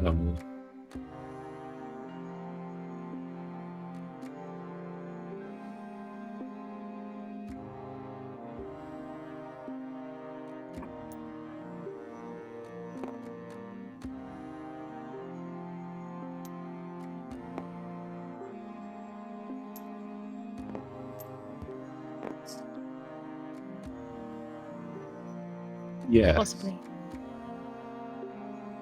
that seems the best theory. That's our current theory, at least. You don't give yourself enough credit.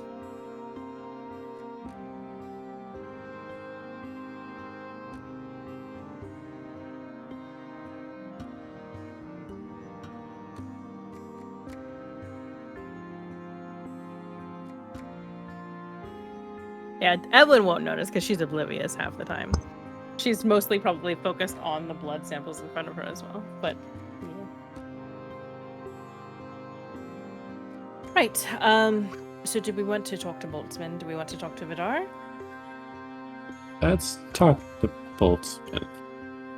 I don't think this is great for Vidar because I think it just means eventually he'll turn into some crazy old vampire that decays. Well, I think he knows that.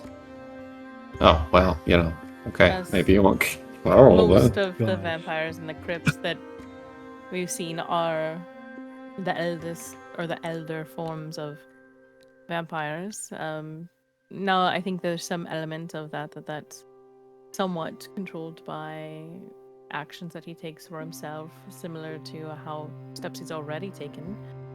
He's, I think, avoiding some of those possibilities. It's like still listening. But he should likely avoid having lichen blood mixed with his own. Oh, true.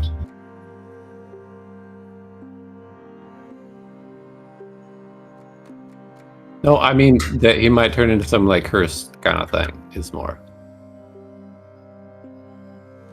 Yeah. Right, true. I think Evelyn's point on about not mixing with the like emoji. I think that's something that has already been a bit of a taboo from the get-go. Yeah. Possibly someone knows more than they were letting on. Yeah. But we can go talk to Boltzmann. Yeah, let's do that.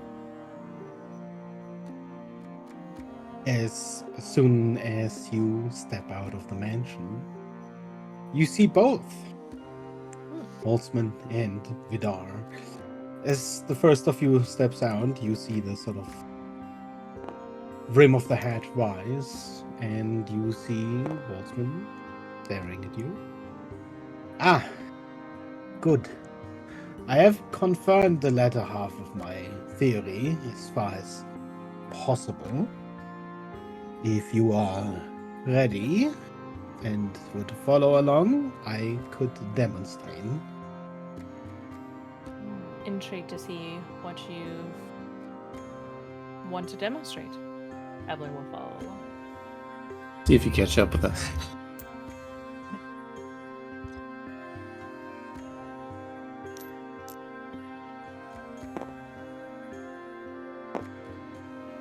Boltzmann returns to his lower laboratory.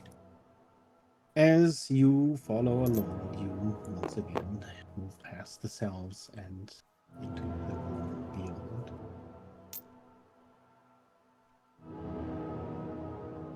Yes. Don't worry, Huxley. We won't let you. Tim, take you. Yeah. Hux was just like trailing behind, like, yeah, blood, yeah. Sure, vampires, whatever. Hey, Huxley, the good news is your blood beat all of them. You're the best. Yeah.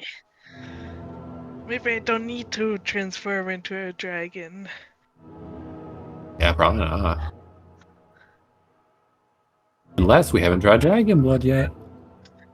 Oh, Before I present my findings, I, of course, would like to ask what you have gleaned so far.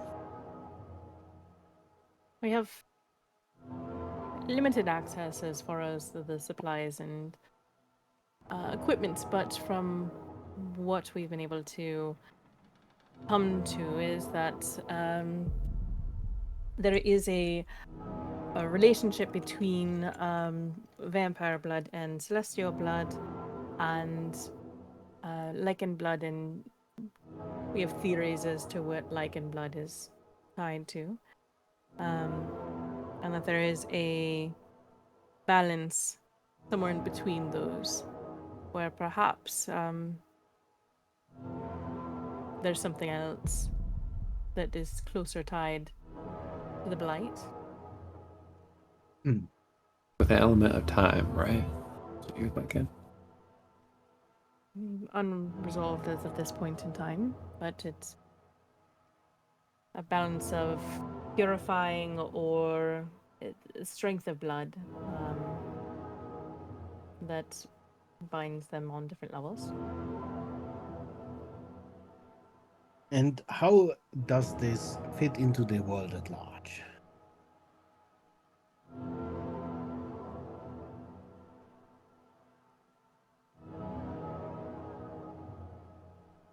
This is just a wild speculation. I But would love to hear those. to beat the blight, you would need an original and very strong celestial being and an original and very strong fiendish being.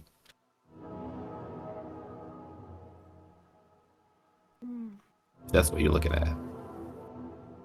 There's also an interesting power. area regarding the planes and their interactions with the material realm. Yeah. And specifically the reoccurrence of potentially the blight timed with the opening and closing of planes as they are trying to move into the material plane. I suppose perhaps you were hamstrung by the availability of equipment to you. But it is curious you've come to lines of similar conclusion.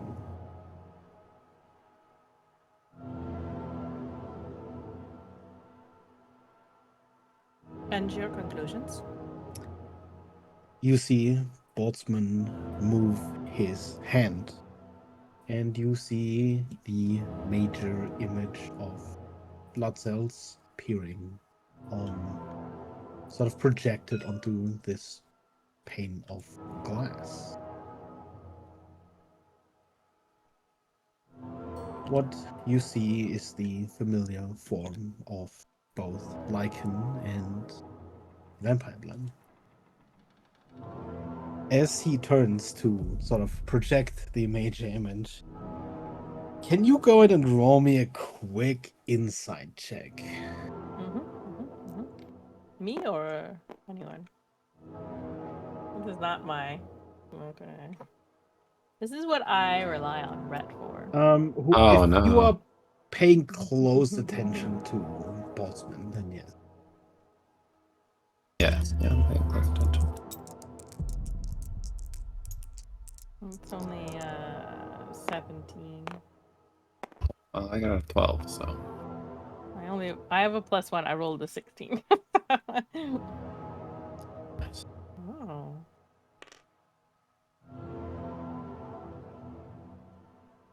And Red? A 12. 12.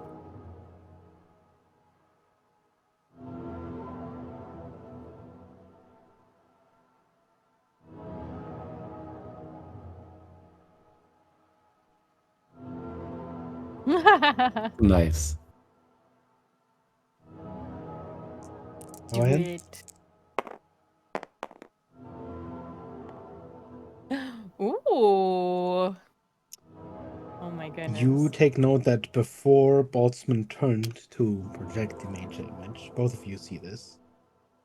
Although it's very clear that he's trying to suppress any sort of emotions on his face, there was the slightest bit of smirk as Evelyn mentioned that last part about the plane.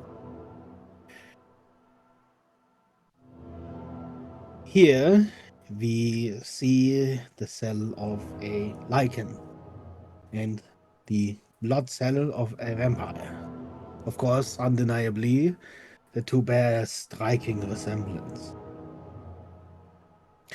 For reference, here is the blood of a fiend and the blood of a celestial, the blood that we retrieved. Combining the two is impossible, unless, as intermediary blood, serves the blood of a humanoid. I do not think that the blood curses are such curses. They were created. I can only imagine the purpose, likely power. The real curse is where the process goes wrong. Both lichen blood and vampire blood combines fiend, humanoid, and celestial. For lichens, the dominant part is the fiendish blood.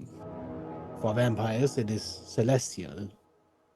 In order, their components are in strength like this. For lichens, fiend, humanoid, celestial. For vampires, celestial, humanoid, and fiend. But what happens when the intermediary blood, the humanoid blood, is lowest? Or say when you combine the two, lichen and vampire?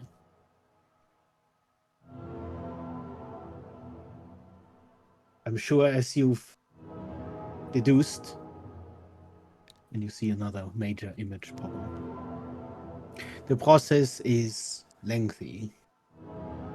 It requires breaking down the blood and letting it reconstitute, but the result looks something like this after some time.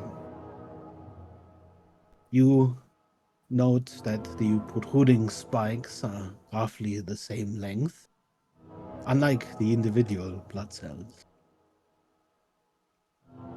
After much longer time, they start to look like this. I accelerated its time for this last test, but please rest assured that the chronomagic used likely had no impact on the result. A few weeks' time, and the blood turned like this. After a month's time, the cells were no longer distinguishable. And this is what the subject has become. You see him sort of wipe across the glass, removing the major images displayed. And you see something move within that dome.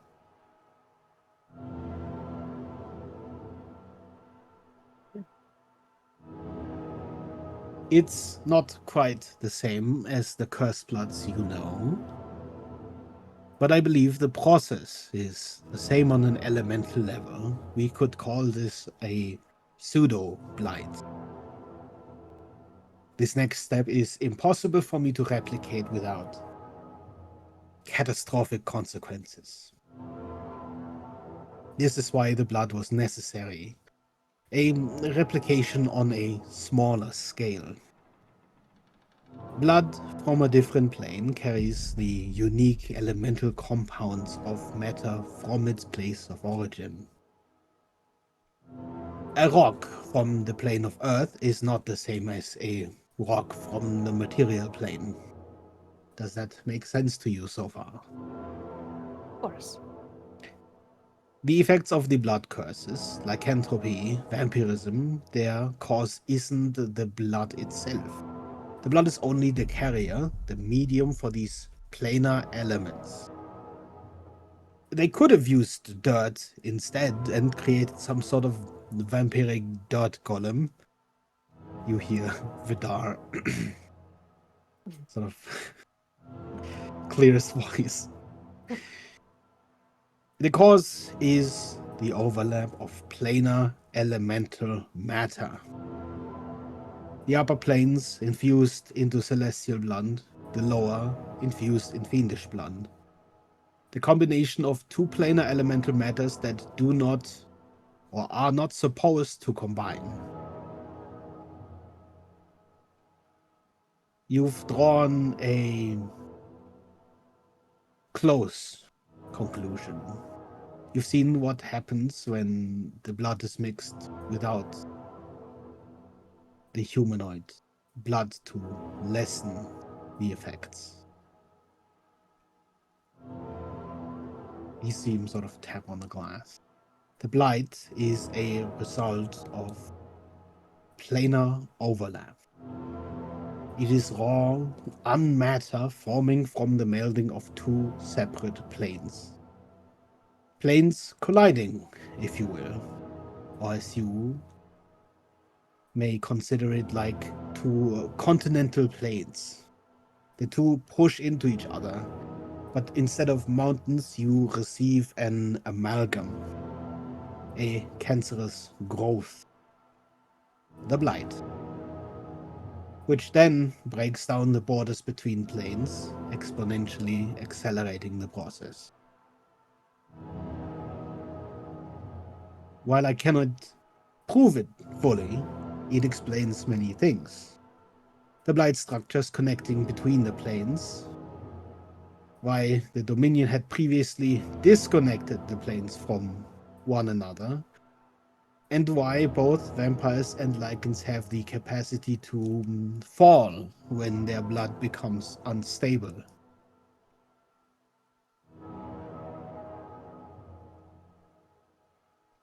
What this means is that the blight's physical form is planar matter, and it will likely not stop until the planes are unraveled completely. The only question that remains is still why? What is its connection to souls, to the abstract cause?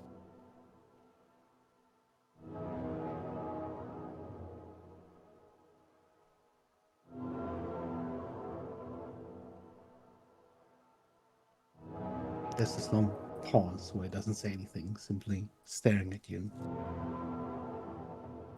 Was there anything you would have wanted to ask? I'd point out you did miss a blood type, but that's alright.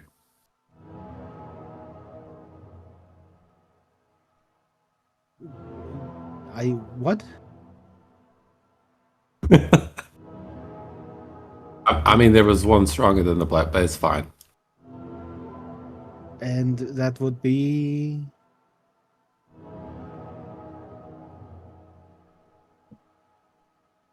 I think he's right behind me.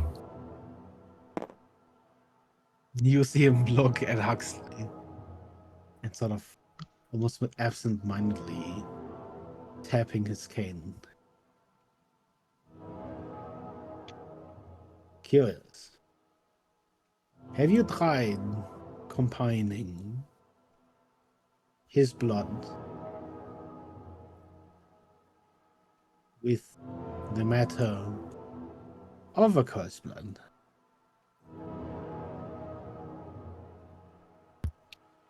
You see him sort of move Looks his it up. arm to the side. And again, if you were not expecting this, go ahead and roll me a Constitution save. Me? Whoever might be If we weren't looking expecting towards it. the class. I don't think I've seen this before, so I don't think I can expect it. The DC is a 10. If you roll below, Yeah, I'm you good. are blinded. 28. I was expecting this.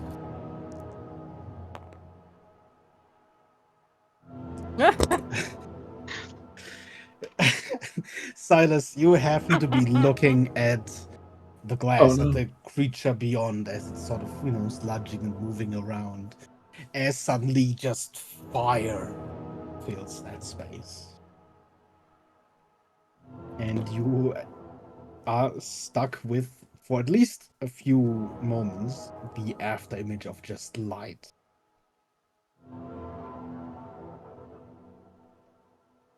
I would very much like to take a sample, perhaps run an experiment or two. That's up to Huxley, I think. I don't mind. I will say, the Huxley angry is very dangerous, so, Last time the wizards did experiments with me, I got some cool treasure. Cool treasure. Looks at both. You see him just sort of looking around towards his table and patting himself down. He will show Suppose off his something artifact, I could guess. be arranged.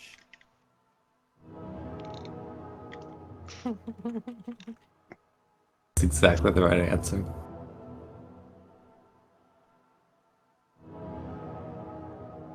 There is a destination I would like to head for next.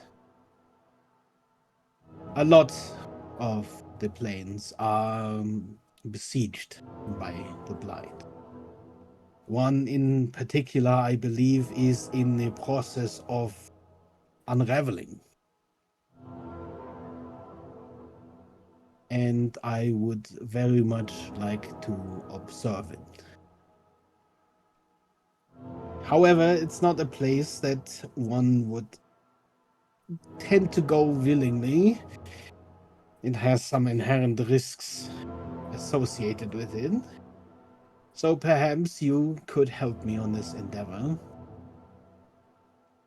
The hells. I feel we are close with understanding things as they are.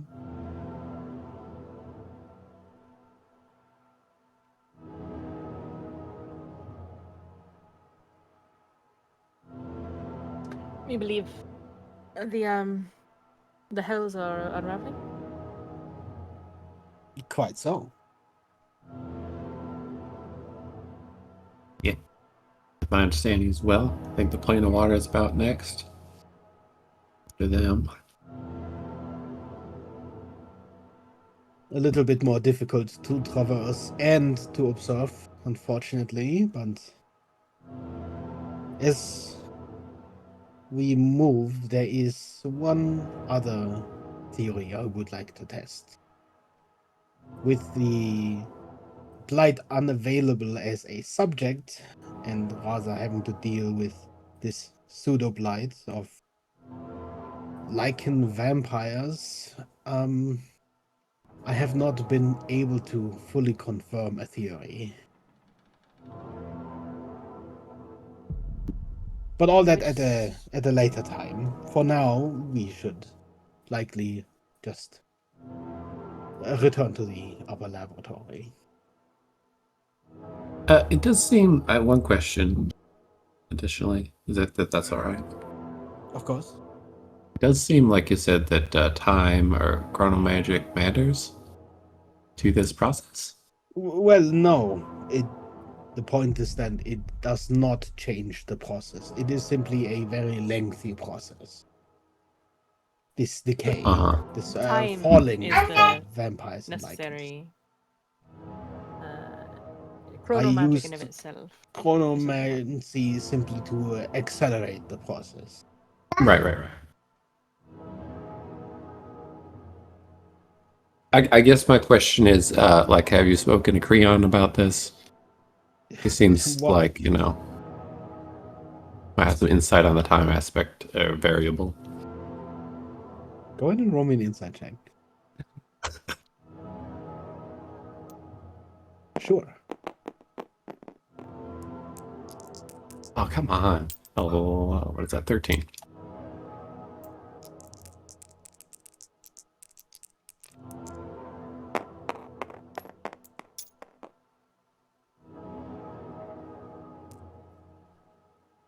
Like,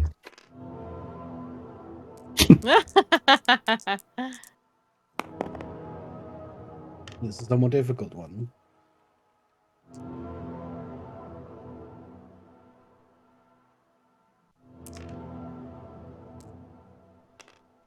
A 30? There's this strange twinge at the corner of his mouth, as Freon is mentioned. A expression of what you could only call, perhaps, regret?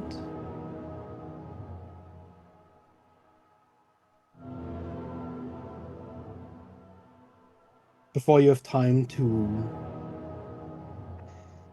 memorize that expression, you already see him sort of putting his hat down a little more and starting to sort of herd you out of the laboratory. Come now, up. I have some cleaning up to do. Didn't answer my question. Sorry, what was your question? Right. No, I do not regularly talk to strange entities of time and magic.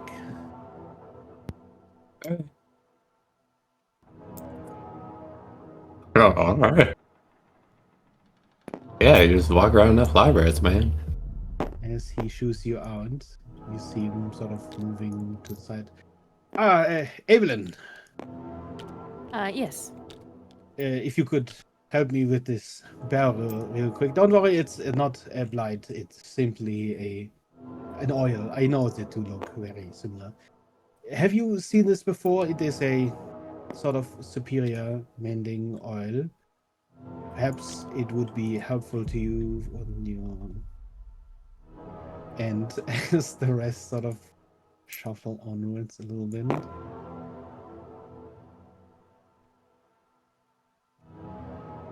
You see him immediately Uh-huh. switch topic.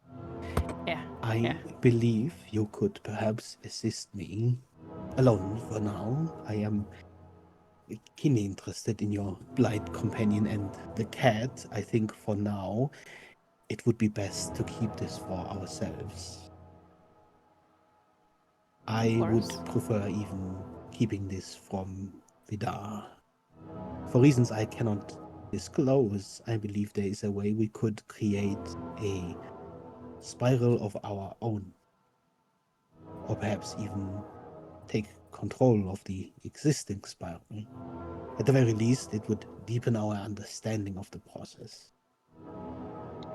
Do you think using hooks will, in some way, will assist with that? You can likely take as much of this oil as you would realistically need. I have large quantities of it here. This Evelyn's going to research do we something are...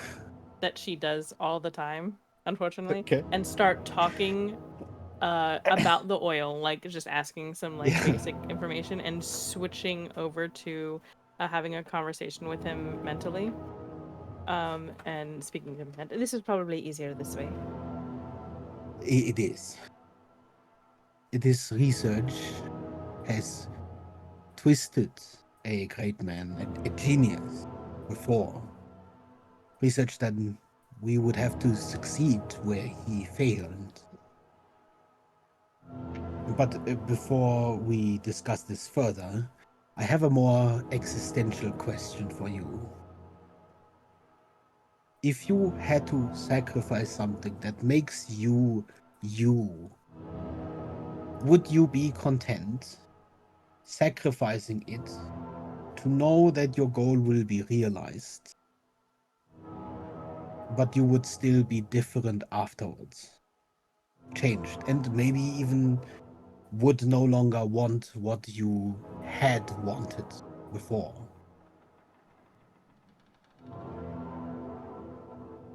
I have already done that on several occasions. If we are to create a spiral, at first there will seem many opportunities to turn around. But a spiral is unforgiving.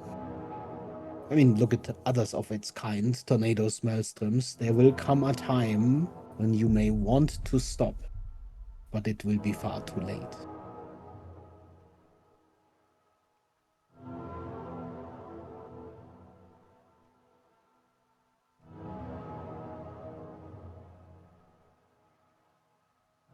Can't operate now with the idea that perhaps your desires, passions, and wants can change in the future.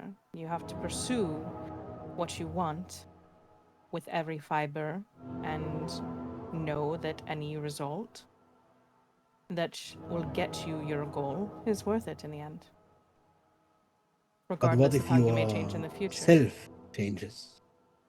Say you want a sandwich. You set in motion a series of events that is going to create a sandwich. But in turn, it costs you, as its essence, your desire to create the sandwich. The sandwich ends up created, but you no longer want the sandwich.